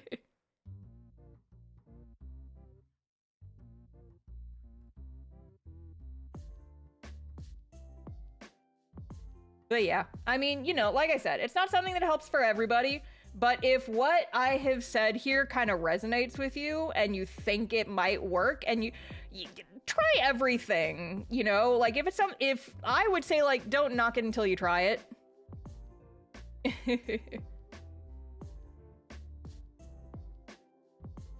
You will not catch me meditating. Like, I don't understand how people think that meditation works. But that's probably because I have ADHD and I'm not physically capable of sitting still for that long. But, the journaling has worked for me. So, you know, it's just, try different things. And sometimes stuff will work out for you and sometimes it won't, but it's all about experimentation until you find the right thing, you know? Experimentation. Okay, but have you tried it? No. Because I think it would be silly. Maybe someday I will try it. And then it will end up working, and then I'll get pissed all over again.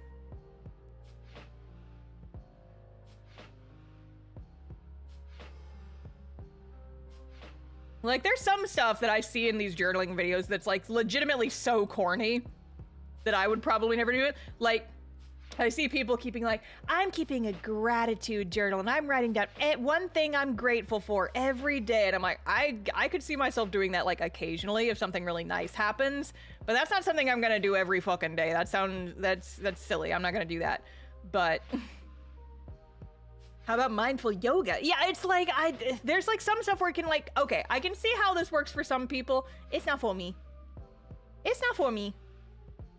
Meditation can be lying face down on the floor for 40 minutes. I mean, I do that, but that's called sleeping. That's my brainless nap. That's my no brain mode that I take in the middle of every day. Because I like to work in like 4-hour bursts. I'll wake up early in the morning and then I'll work until lunchtime. And then my brain gets tired, so I go lay down and I take like a little nap for like an hour. maybe 2 if I'm feeling real gnarly that day. And then I get up and I work until I get tired again, and then usually it's dinner time. I usually take like a pre-stream nap. So on stream days, when it hits about 2, my streams start at 5. And so whenever it hits about like 2 or 3 p.m. here, I usually go and I'm like, okay, it's pre-stream nap time. And I'll just go like lay down until stream. It's not necessarily meditating. It's usually I'll either take a nap or I'll put on a YouTube video or just like do something, but...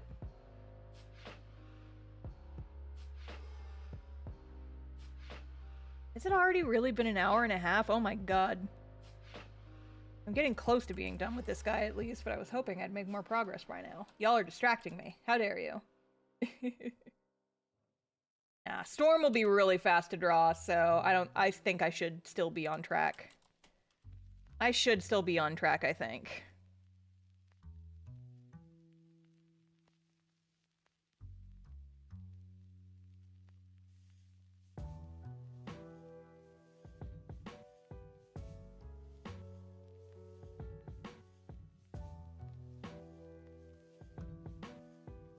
Time flies when OBS has fun. Oh, Lord.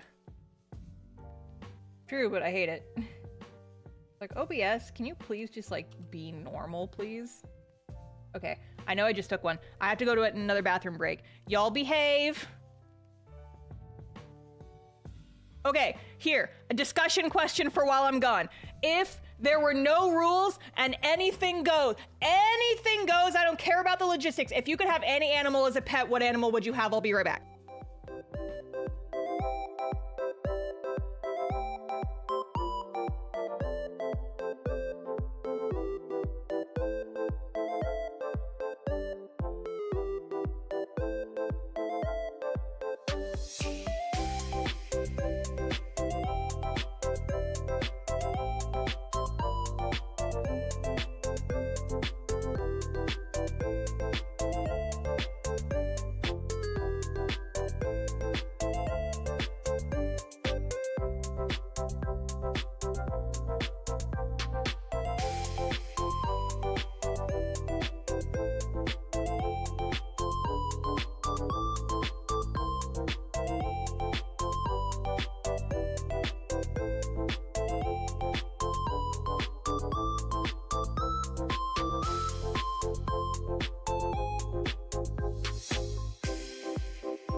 Okay, I'm back. What pets would you have?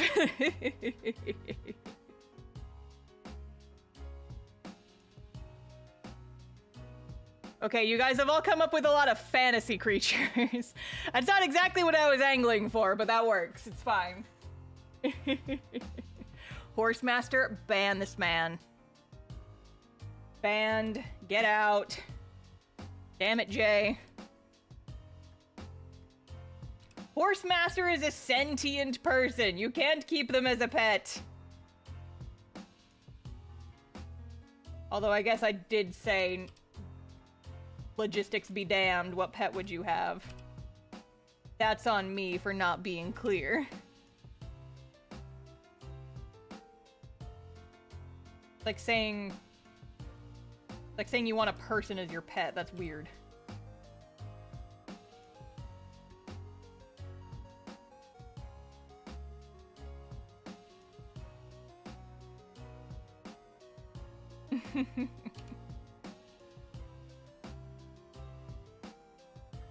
Need to give this man little glasses.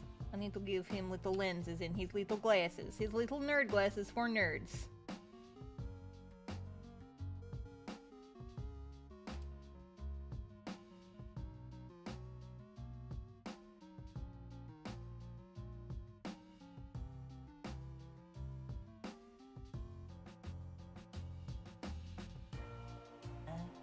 Nerd glasses for little nerds.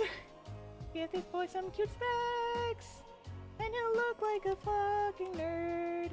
But it's okay, because he is one, and he looks real cute, and I like him. Da da da da da da da. I'm a musician, chat. Did you know this? Did you know this about me?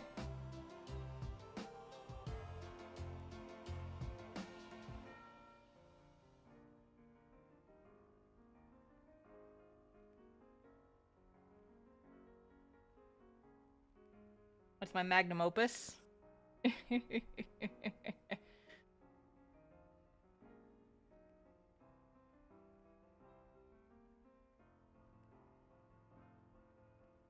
Oh yeah, I should give him some more texture for his, like, cursed bits. This man has cursed bits. His bits are cursed. Cyrus, oh no!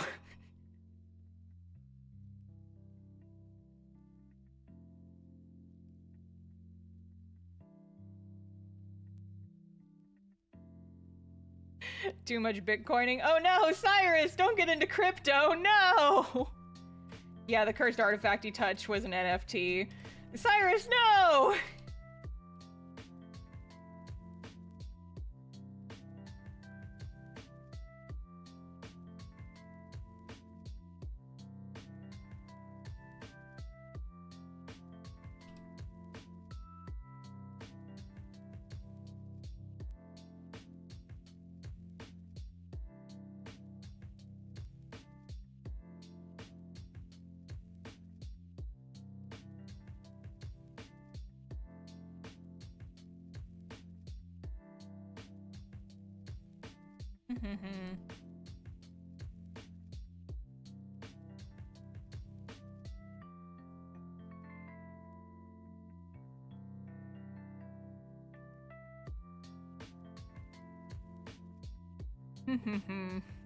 We all think of our death curses and such, but do we ever think about the NFT curse? Oh no!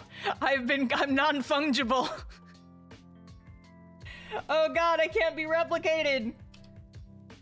Oh no! Except I totally can be replicated because I am an image! And this is dumb! Ah! Who in Cast Off is most likely to deal fantasy Bitcoin? Rory, but she calls it like... She calls it something like custom for her. She calls it like Rory coin or something. And it's fully a scam. She says it's like, yes, this special coin. And she like sells it to people for like 100 gold each. She's like, it's a new currency. It's all the rage in like such and such it's all the rage in the capital. Have you not heard about it? And she just like rolls really, really well on that persuasion roll. And she gets people to buy just what's basically amounts to chocolate coins. With a lot of money. She knows exactly what she's doing. She knows that it's fully a scam and she does not care. She is out there selling NFTs and chocolate coins. There's actually a song on Rory's playlist that's kind of similar. I forget exactly how the lyrics go, but it's a Jukebox the Ghost song. Oh gosh, I haven't listened to it in a while. How does that song go? Where's my Rory playlist? No, not chapter playlists, character playlists. Rory. Where is this song? $1 Million Bills by Jukebox the Ghost. Very good jam.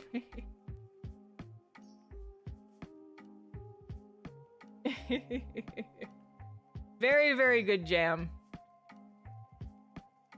Also, if you guys did not know, I do have playlists for all the cast-off characters. They're on the website. I have a page for them.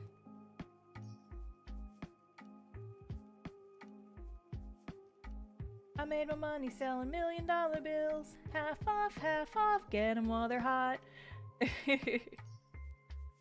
It's very funny. It's a good jam and it really does work for her. Say you can't buy happiness, but pull out your wallet and try. I love it. Jukebox the Ghost mentioned. Yeah, no, legitimately my favorite band.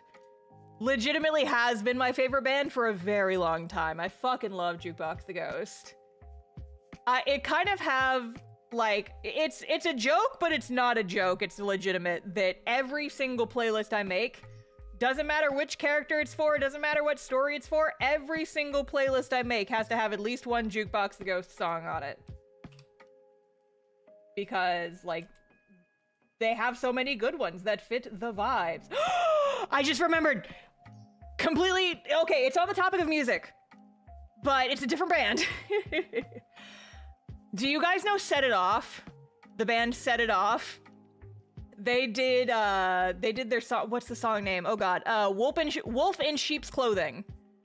They're doing a 10-year anniversary version of that song, and they've released a preview of it, and it sounds rad as shit!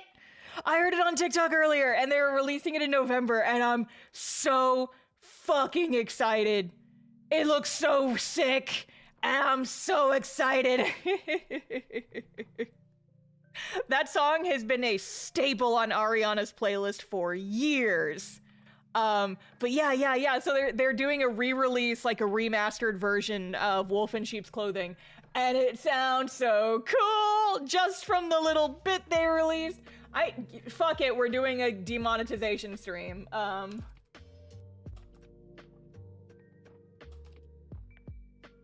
Here it is. Re-release of the song. And it sounds sick! What they've released already sounds sick! I don't think they have it on pre-release on Spotify or anything, but they posted the preview on TikTok, because they have a TikTok account, and I saw it there earlier, and it sounds so good, and I'm really excited for it. But yes, so you guys should go and find that on TikTok, because I don't want to dig around on TikTok.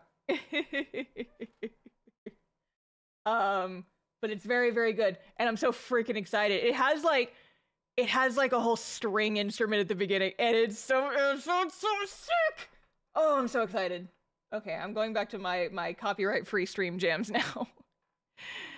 Because I would prefer not to toast the bot if I don't have to. I like getting ad revenue. There. I like getting ad rev. Good for my music.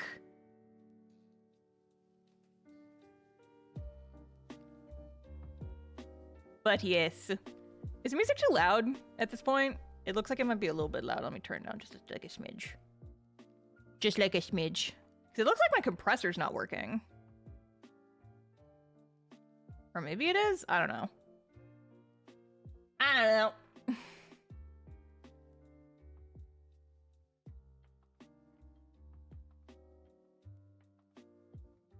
We'll just get our D&D stream sponsored by Jukebox the Ghost as a surprise for you. I would die. I legit love that band so much. I have seen them live. I'm pretty sure I've seen them live multiple times at this point. Imagine popping off in a fight and they start playing. I don't know if Jukebox the Ghost would be the best song for a fight, but they have a lot of songs that are really good for, like, these tender, like, meaningful moments. And they just have so much good shit. They just have so much good shit. Undeniable You is a song by them that makes me scream because it works so well for, like, this one specific scene in Cast Off, and I can't talk about it because it's a scene in the epilogue. It is a scene in the epilogue of Cast Off, like the ending bit. Like the wrapping up the story, where are they now segment in Cast Off is when this song would play. And it makes me cry like a fucking baby, and I can't explain why. I cannot explain to you why. It's way too spoilery. But oh my god. Oh my god. But yeah, I listened to a lot of Set It Off while I was living in Japan, just because that's what I was listening to a lot of at the time. And there's Holly. Holly heard the siren song of Lore and has appeared. Holly's like, I've been summoned. Hello? Eyes emoji? Spill that lore? But yeah. Zara lore? I did not say it was Zara. I just said that it was lore. But y'all are so hungry, I know.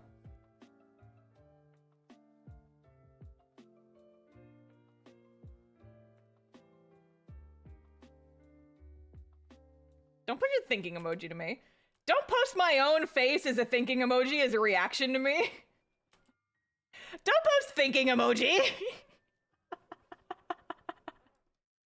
I'm feeling called out in my own chat right now. By this? No! That's 3 of them! Isn't that the whole point of the membership emotes? I mean, I guess. But it feels like they're being weaponized against me. No! Stop posting thinking emoji! That's illegal! You can't be doing this.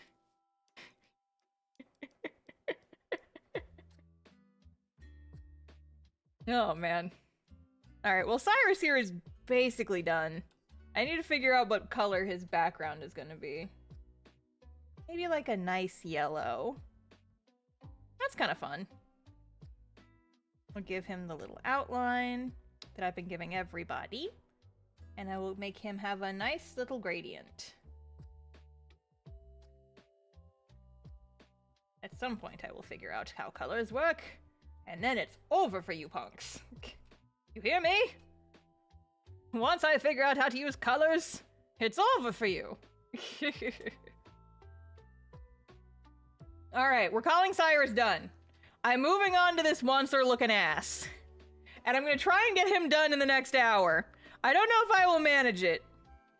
But his outfit is not complicated, so I mean... Maybe.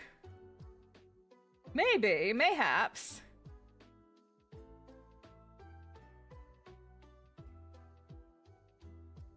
How bad could he possibly be? Oh no. Stop right there, you violated the law. The creature? I mean, kinda, yeah. I don't think I've talked about Storm too much. I feel like I have, but it's been a while. And so I don't actually know how much you guys know about him.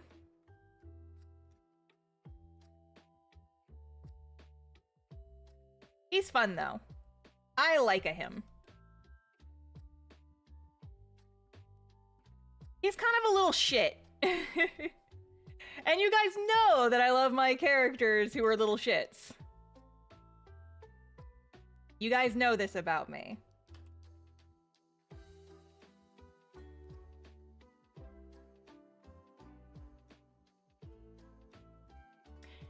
He looks like a sleaze in the best way. I mean, he kind of is. So, he's actually not that sleazy. He just kind of has that vibe about him. So I'll tell you guys about him, because I'm going to talk about this in the video anyway. Spoilers for my November video, but, like, that's all these streams are, isn't it? So, you guys remember Zephyr? My blue tiefling, my blue bastard man tiefling who I love so dearly that we drew a few streams ago? The wizard.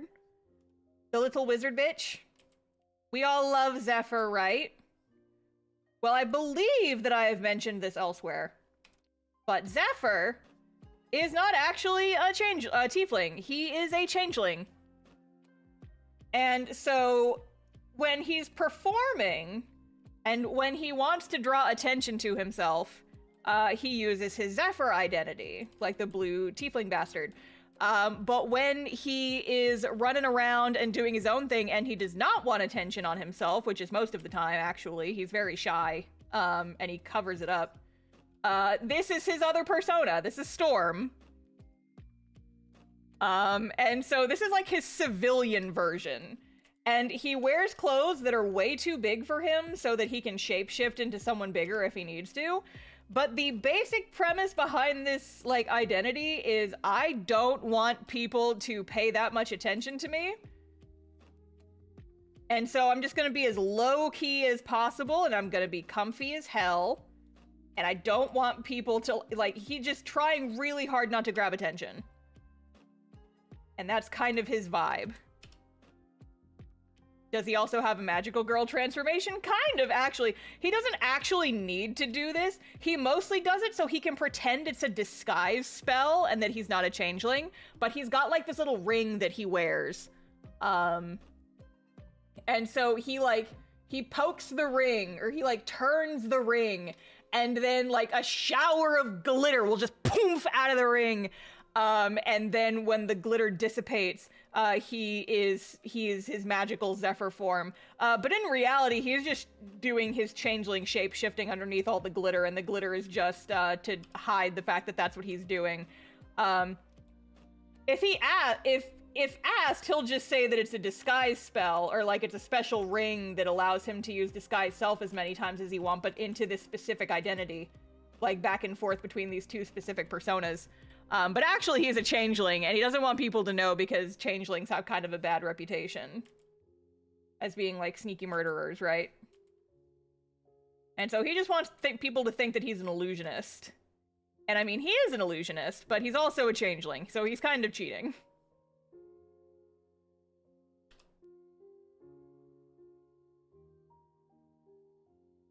But he's fun, and I like him very much. He's just kind of a snarky little sassy man. And he's actually, he resembles his actual age here more than he does when he's, like, cosplaying himself as Zephyr. Because he's actually, like, he's only, like, 18 or 19. He's pretty young. He looks older when he's Zephyr, but he's actually not that old. He's a baby. He's a little baby man.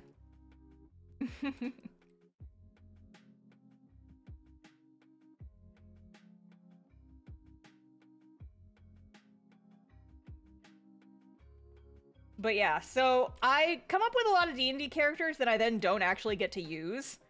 And so what I've been doing is whenever I have a character is like, oh, I really like them, but I don't have a campaign for them, I'll just use them as an NPC in the campaign that I run for my friends. And I actually did that with Storm. I had an arc where he was, like, investigating a series of kidnappings, and then the party was also investigating those kidnappings because one of the party members, one of their family members, was a victim of the kidnappings.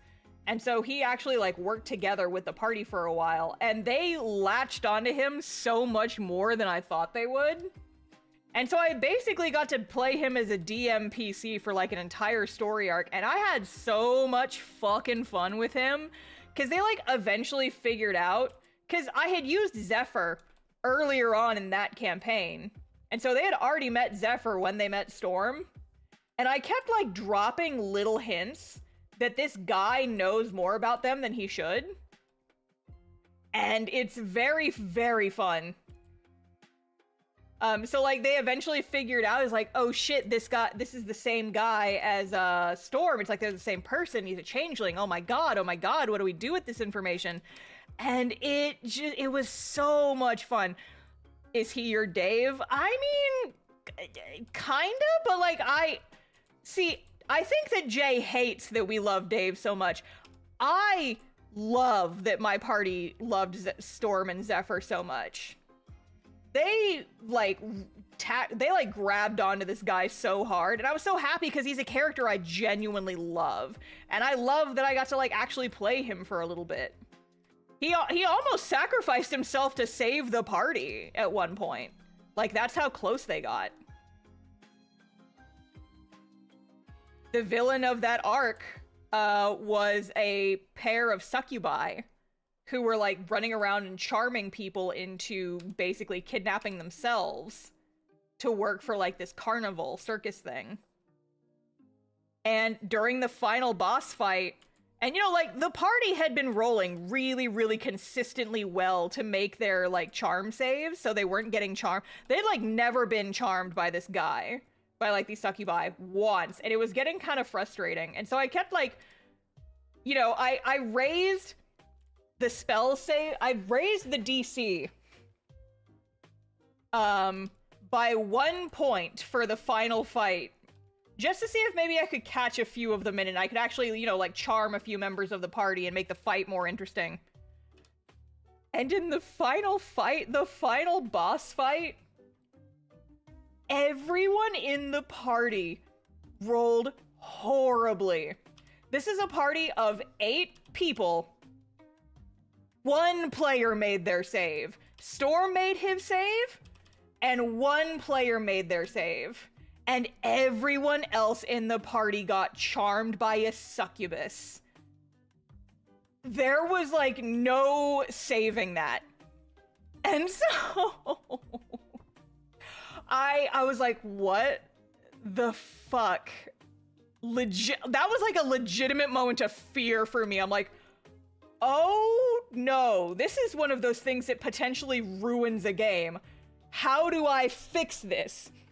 And you know what I did to fix it, chat? You know what I did? I had Storm yell to... Oh, and then the one other thing is the one player character who succeeded on this save was 4 levels below the rest of the party because their player was new, and so we started them on a character that was a lower level so that they could like get used to the mechanics. And so their character was like 4 levels below the rest of the party. They were level 4, the rest of the party, everyone else was like level 8. There was no winning that fight. There was no way out of that. And so I'm like, I have a wizard and we have a level 4 rogue against this party of 7 level 8 player characters and a succubus. Like a really beefed up succubus. And I was just like, what the fuck do I do? And so you know what I did, chat? You know what I did? I had Storm, this guy, look that player character, Shenzi, right in the face and be like, Shenzi, run. And gave Shenzi just enough time to get out of range.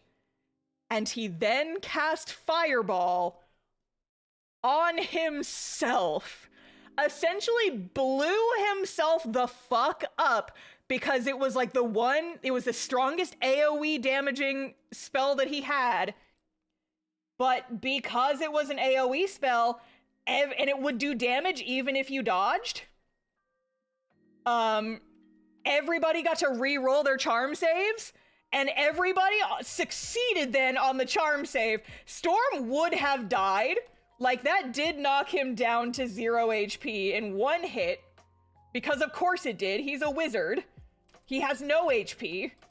But after that, like, the rest of the party, they got knocked out. It succeeded. It knocked everybody else in the party out of their charm, except I think, like, 1 or 2 people who then got, like, pretty quickly, fixed.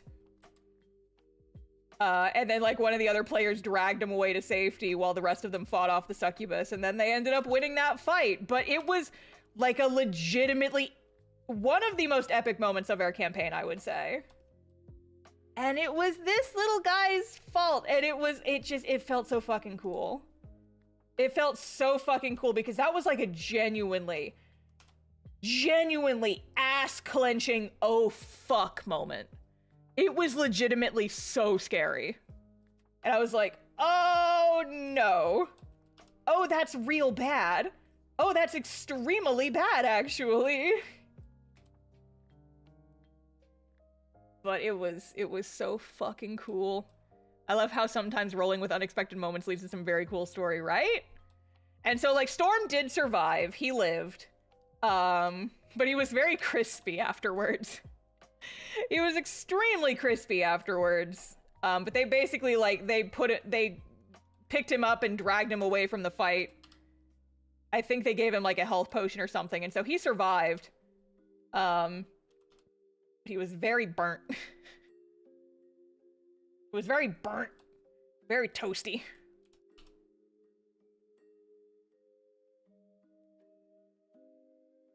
And yeah, he was just like a friend of the party for a really long time. That was like the culmination of that arc. But he was just like running around with them for a really long time. And that was like, I had a DM PC. That was one of the closest things I had gotten at that point to actually getting to play Dungeons and Dragons, like for real. And it was so much fun and I enjoyed it so much. And I have such good memories associated with this little guy as a result.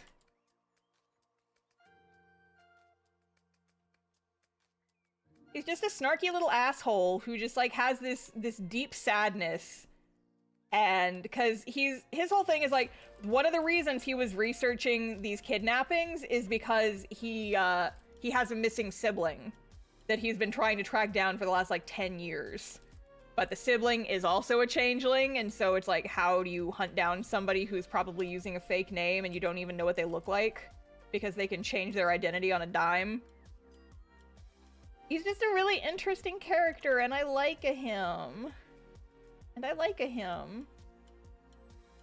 He's my special little guy, and I would have played him in What's Left of Us if things had played out right. This might have been the character I played in What's Left of Us, but you all were spared of him. I do still want to use him for something though. Like, I'm working on, you know, that fantasy setting that I want to eventually use for some kind of story. Either like a visual novel or a prose novel, something. I want to use it for something. And so I want to use him as one of my characters in that. One of my main characters, because I like him. I like him.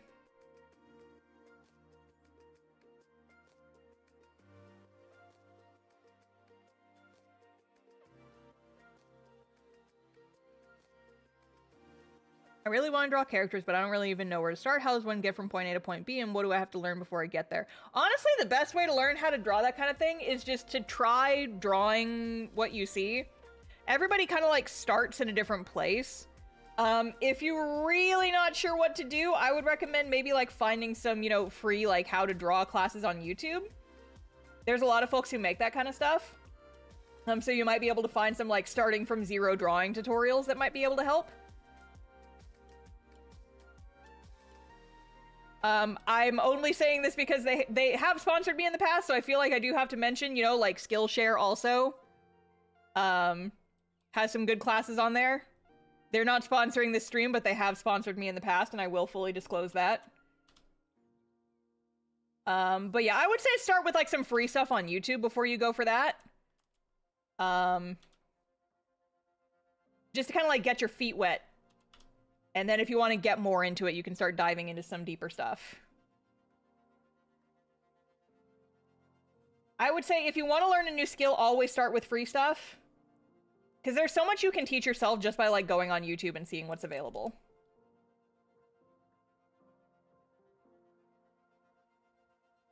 I have learned a lot of stuff by just tooling around on YouTube.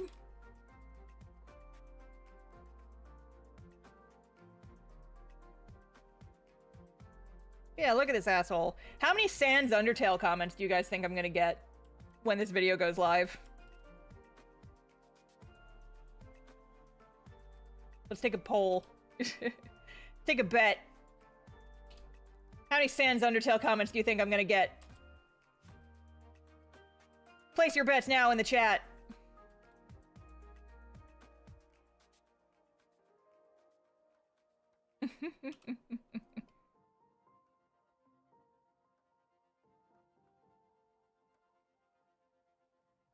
You can start yourself a betting pool. So one other thing, semi-related, in this video I think I'm gonna do, and I think that would be funny, is, okay, so this is not meant as a call-out post. I'm not saying that this is bad, because I do it too. I am just genuinely interested, because you guys watch my videos. I assume that everyone here has seen at least one of my videos.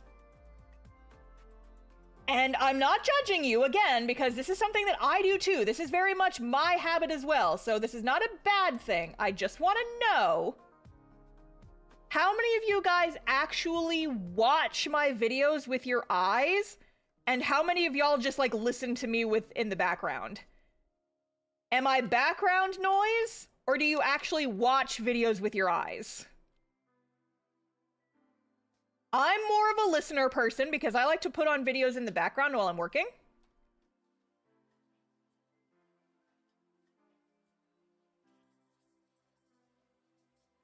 Mixture of both. It's split. I watch them with my eyes. Both. I watch and... Okay, but like, what I'm asking is specifically is like, are you looking at the screen for most of the video's playtime? Or do you have me on in the background while you're doing other things? Again, I'm not judging you, I just want to know because it leads into this next part.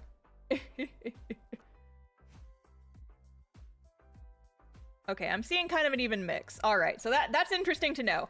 The reason I bring it up is because I think in this next video, I want to do a silly little thing where I have some text pop up in the video and I don't comment on the text at any point in the video. The text is like fully its own thing, and it's gonna say something like, here's some additional info. Here's a fun little game for the people who actually watch my videos and don't just listen to them. Point out how many really common character design things I reuse constantly in like half my character designs. How many can you find? List them in the comments. Because spoiler alert, chat, I have a lot of recurring design elements, we'll call it. I'm about to call myself out here. I am about to call myself the fuck out.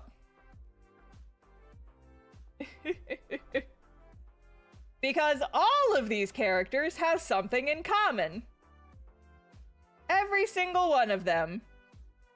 Can you guys see what it is? Can you guys see what it is? What's the common thread here?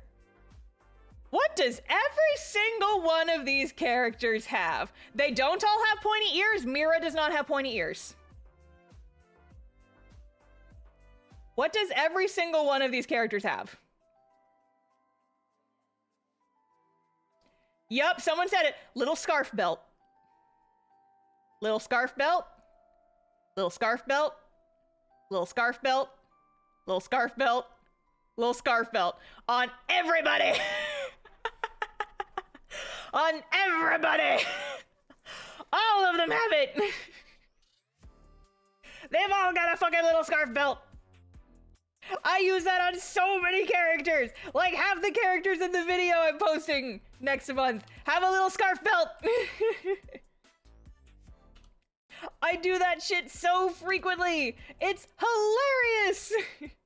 And so I think I want to make it a game. Like, count how many times, how many common character design traits can you find in all these characters?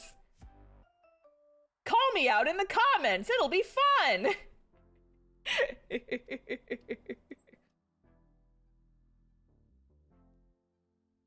It's specifically a thing I do with my D&D characters. It's specifically like a fantasy character thing. I just like having a little something something as a belt.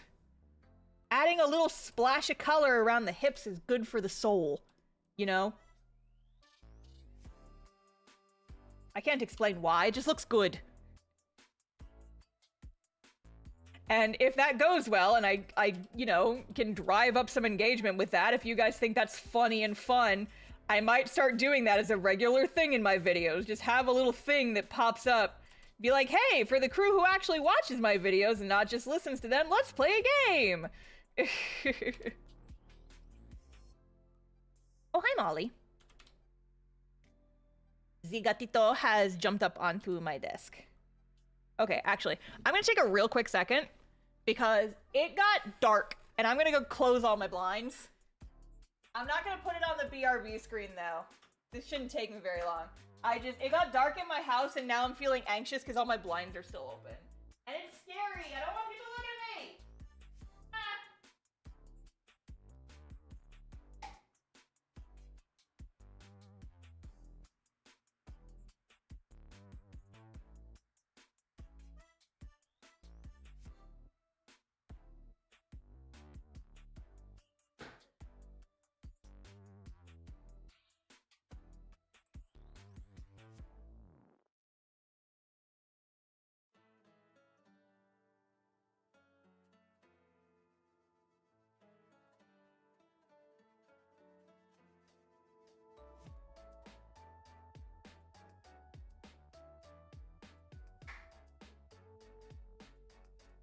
Okay, I'm coming back.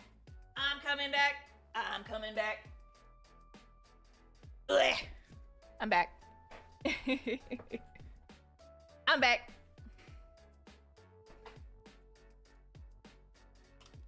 I just had to close my blinds. It was getting scary. I don't like it when my neighbors can see into my house. Freaks me out. I don't like it.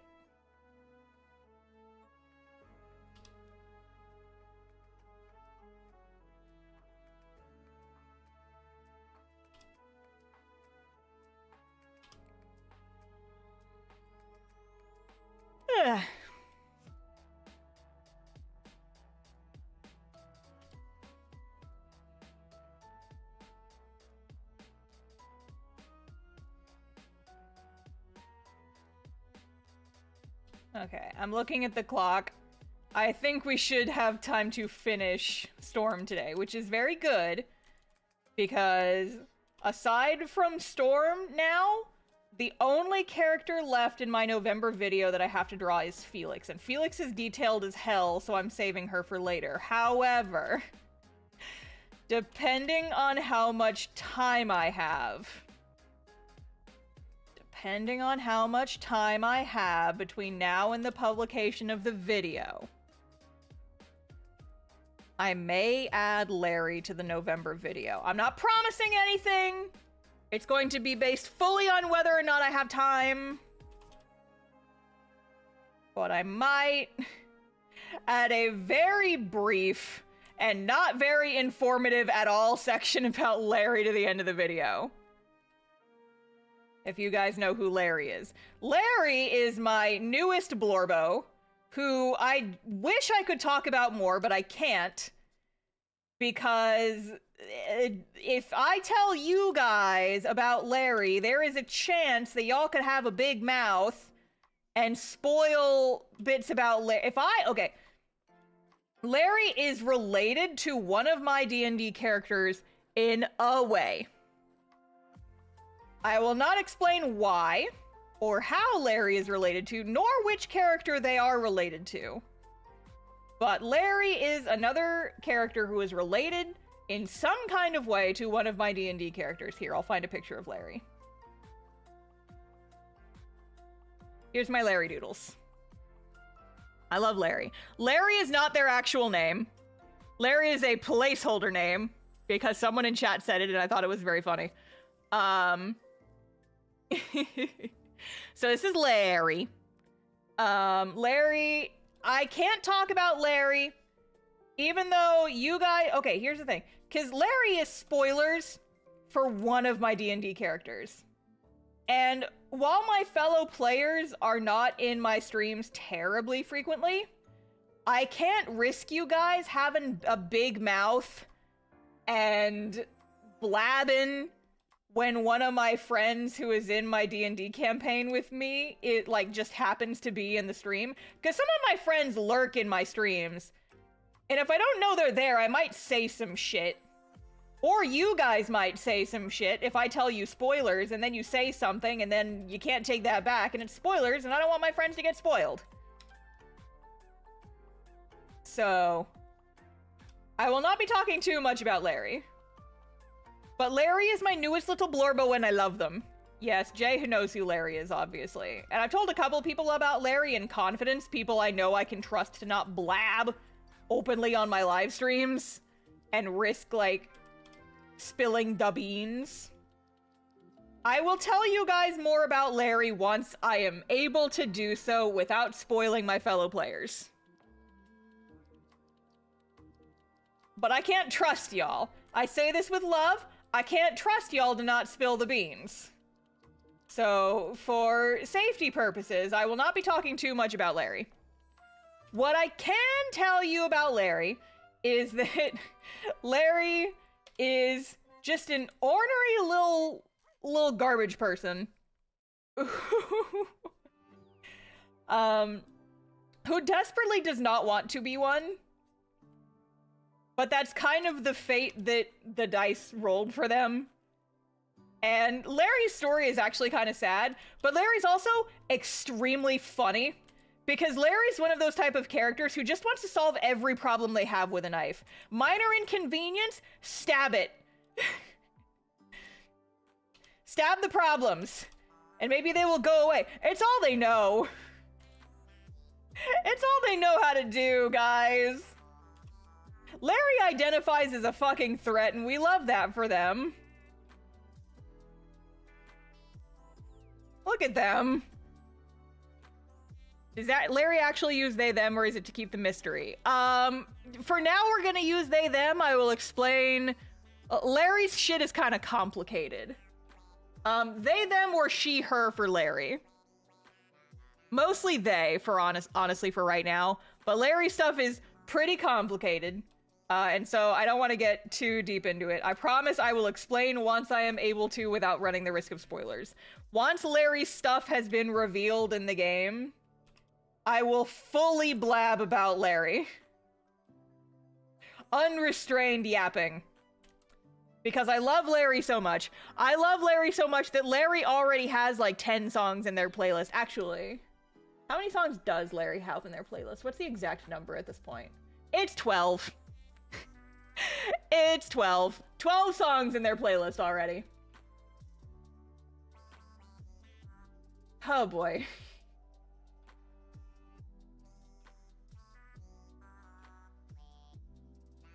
Don't say what songs. Well, the songs aren't a spoiler, and there's some good jams in here. Here, I'll pop this up on screen for like a hot second if you guys are genuinely curious. The songs in Larry's playlist. Here. This is the Larry playlist as it stands right now. If you guys want to look these up. This is the Larry playlist. Do you have an approximation until how many sessions until the Larry reveal? I have no fucking idea. Not even a damn idea. It could be next session, it could be 6 months from now. I genuinely have no idea. But yes, I love Larry so much, and I'm gonna put their playlist away now.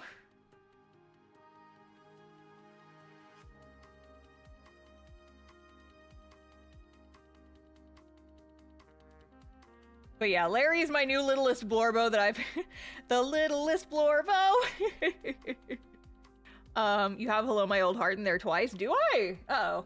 Oh shit, so I do. Okay, fine, it's 11 songs. The playlist is 11 songs, oop. I don't know how that happened. Genuinely, I don't know how that happened. It's a good song, though.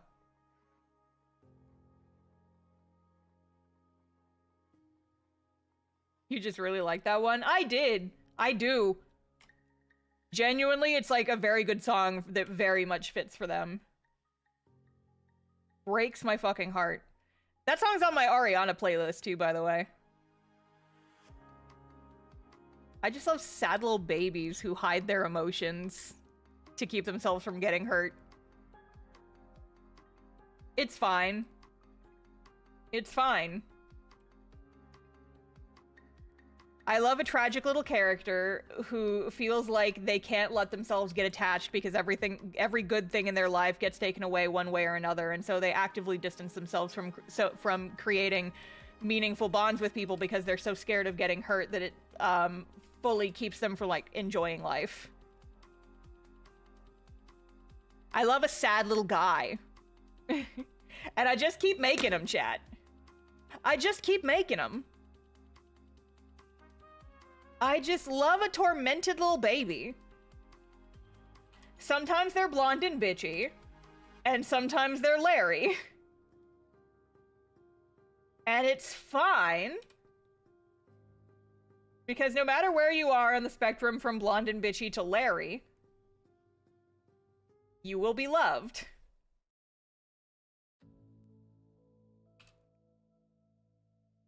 Until one scrungly little guy kicks down the door. What? Which scrungly little guy in this situation are you referring to specifically, Jay? Jason Korn.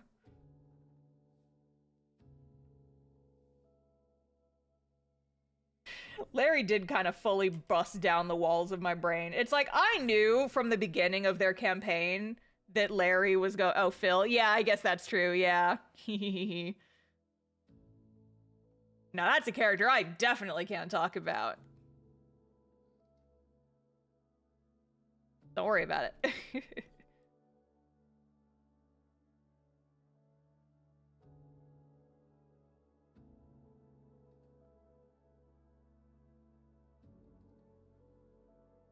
Hee-ho indeed. Phil is your special little guy. I can't comment too much on him. He's an NPC. I have had many imaginary conversations with them, though. Between the two of them, though, because they are very fun already. I love it when a character just wriggles their way into my brain and is just like, hey, think about me forever now. And I'm just like, okay. You can't just say don't worry about it. I can and I will. That's my modus operandi, you see. That is what I do. I tell people not to worry about it, and then I go on my merry little way. Tee-hee, etc. He's another D&D standard lore NPC that I adopted and changed like I did with Vajra. Oh, shit, I didn't know that. I thought he was a J original. Interesting. You ever just yoink a little guy and make him your own? I have actually done that. The very first time I ever DM'd was a one-shot that I found online that introduced like an NPC, and I was like, no, you're mine now. And he's like a recurring character in the campaign now, and he's just this fun little weirdo, and all my players love him because he's a wizard who owes them a life debt, and so he's basically just their free teleportation gift card whenever they need to go somewhere. They need a spell cast. They've got a wizard that owes them a life debt. He'll do it for them. It's fine.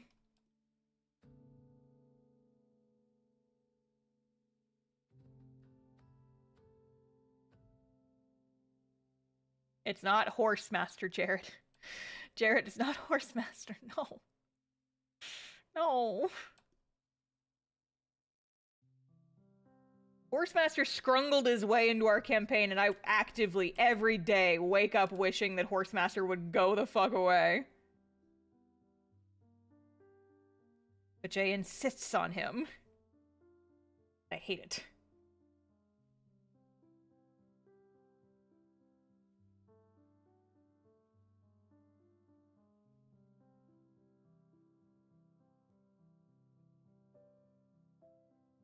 Horsemaster did not come out of your brain, Jay. Horsemaster was a fucking standard-ass model in Tailspire.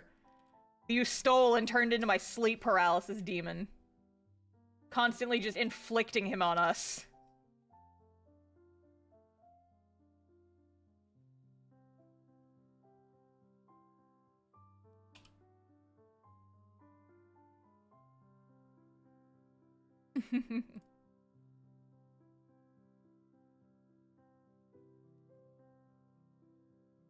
Hate this for me. Anyway.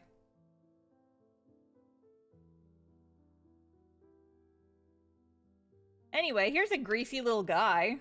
He's just a greasy little guy. And we love that for him.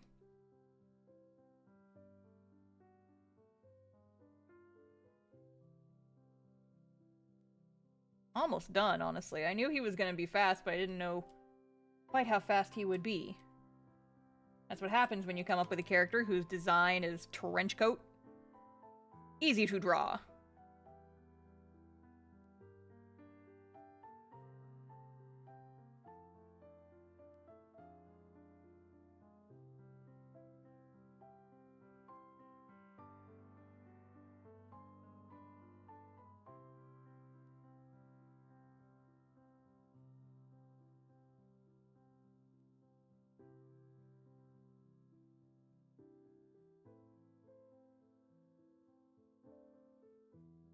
Love it when a character comes together.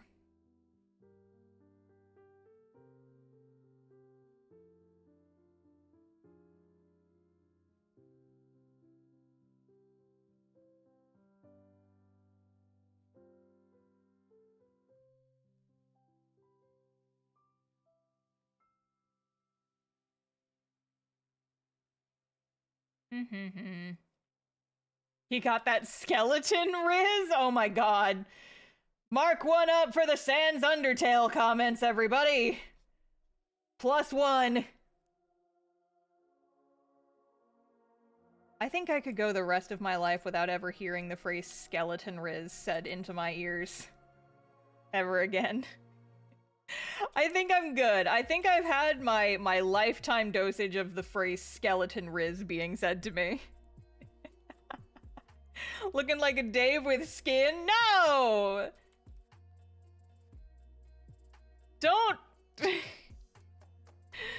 fuck with my Blorbos by comparing him. No, don't ruin my Blorbos like this. How dare you, frankly. Honestly, stop it. How dare. I'm gonna give him the bisexual lighting.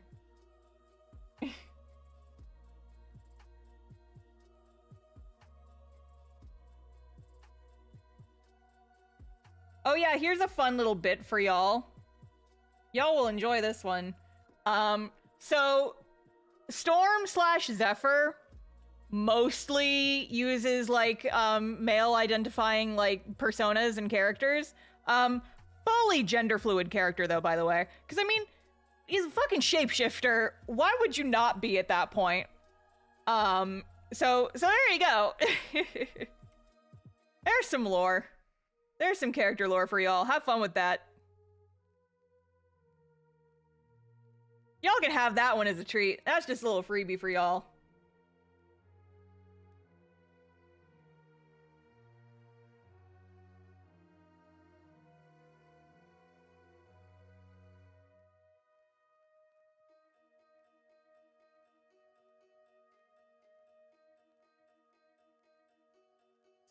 What even is gender at that point? Exactly. Exactly. Y'all get it. Zephyr, my gender is whatever fits the bit. Exactly. Exactly. You get it. I feel like he probably defaults to more masculine appearances, but like, legitimately does not care. I love the idea that changelings just don't even know the concept of gender. Yeah, I mean, it's like, basically. Like, I feel like he's got a preference, but does not actually care. Will do what needs to be done for the bit. I noticed the name Zephyr on the book Sage reference. Oh yeah, I forgot about that. Yeah. So Castoff is filled with references to my D&D characters. I put them everywhere.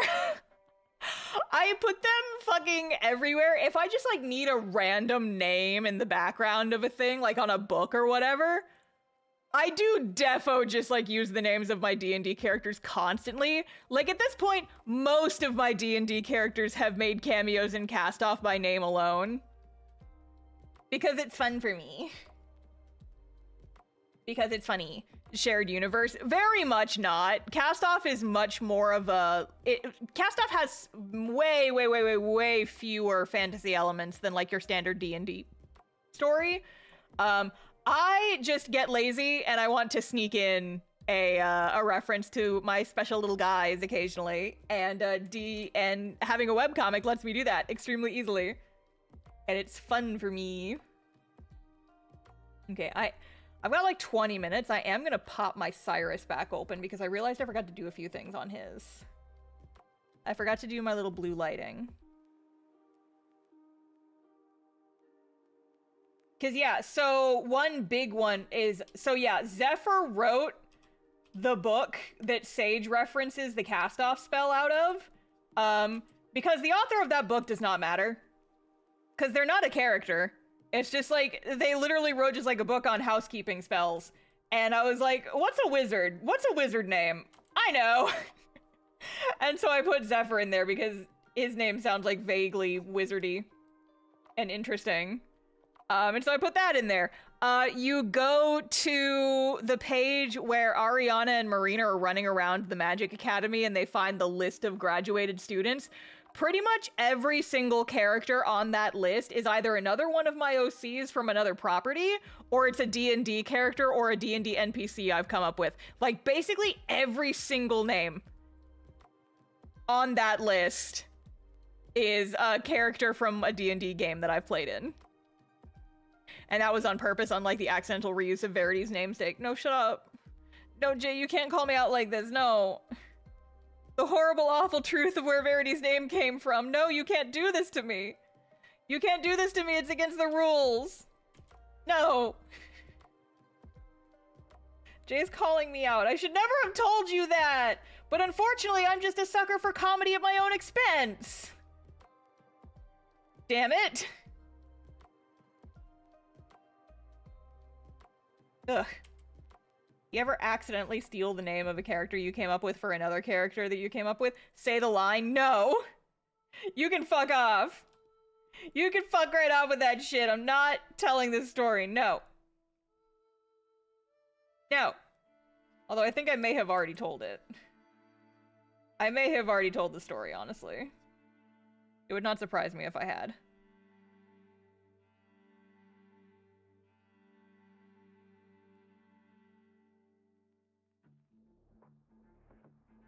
Should have fucking known that stream chat would want to know. As soon as I said I'm not telling the story, everybody's like, oh, tell a story, tell a story, tell a story. Do a little dance for us. Little internet elf girl jester. And jangle across the floor for our amusement. Damn it.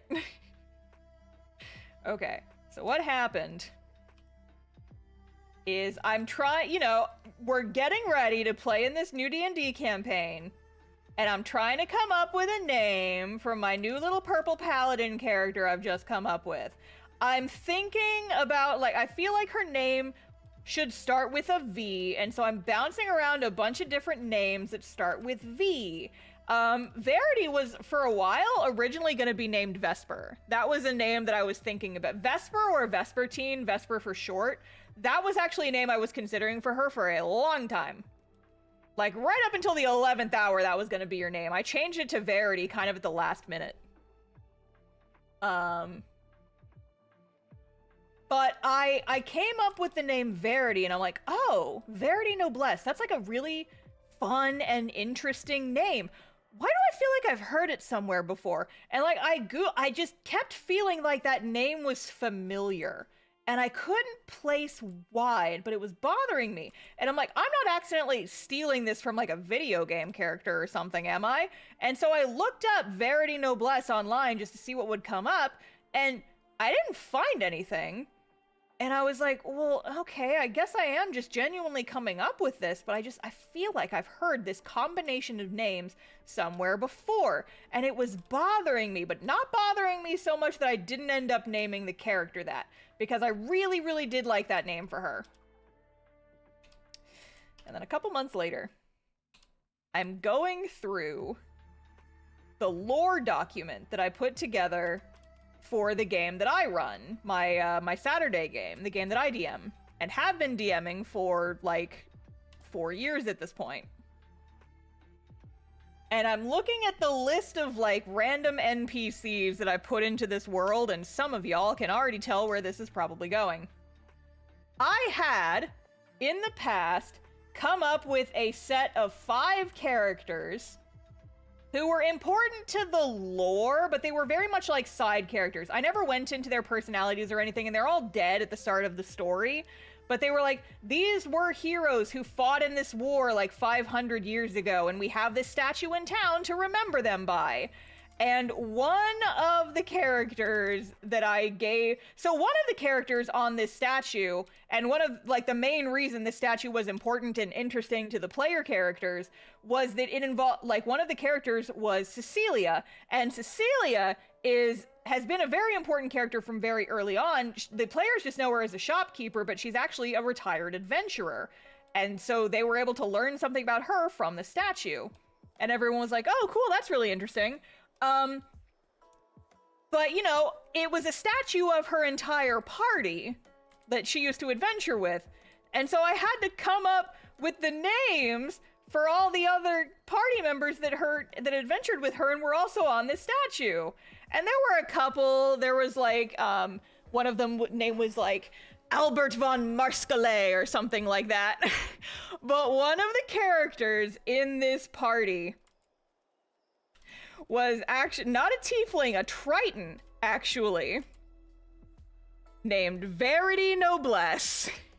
A name that I just came up with off the cuff, who I figured we were never gonna meet in the story because she's been dead for hundreds of years by that point. Yeah, I basically just copied off my own homework. I basically just copied off my own fucking homework, chat. God damn it. You ever accidentally steal from yourself? 'Cause I do, apparently, constantly. Can you sue yourself? I don't know. Anyway, so somewhere in an alternate universe, there's a fish girl named Verity Noblesse. And she's fine. She's been dead for a really long time. We don't need to talk about her. Call H-Bomber guy. No! No! He doesn't need to know about my auto-cannibalism, okay? It's fine. It's fine! Anyway. I think I'm done with this Leaf Boy. I think I'm done with my Leaf Boy. I think I'm done with my sassy Sans Undertale. Oh! Hello, Bad Thoughts Exorcism Hole. What are you doing here? Alright. I've drawn 2 wizards today. I have drawn 2 wizards today. I think I'm done. I'm gonna go ahead and end stream. I have a planner I need to go by, apparently. Damn it, Holly. Thank you, but damn it. You're only making the brainworm stronger. You're not helping the allegations. Anyway, I will see you guys later. No stream on Friday because I'm gonna be out of town, but we will probably be streaming next Monday will be the next one. Monday and Wednesday probably for next week. But yes. I'm gonna be hearing about this for days. Yes, you will! Alright, I will talk to you nerds later. Thanks for hanging out with me. Fare thee well, friends. I will see you guys next time. Goodbye.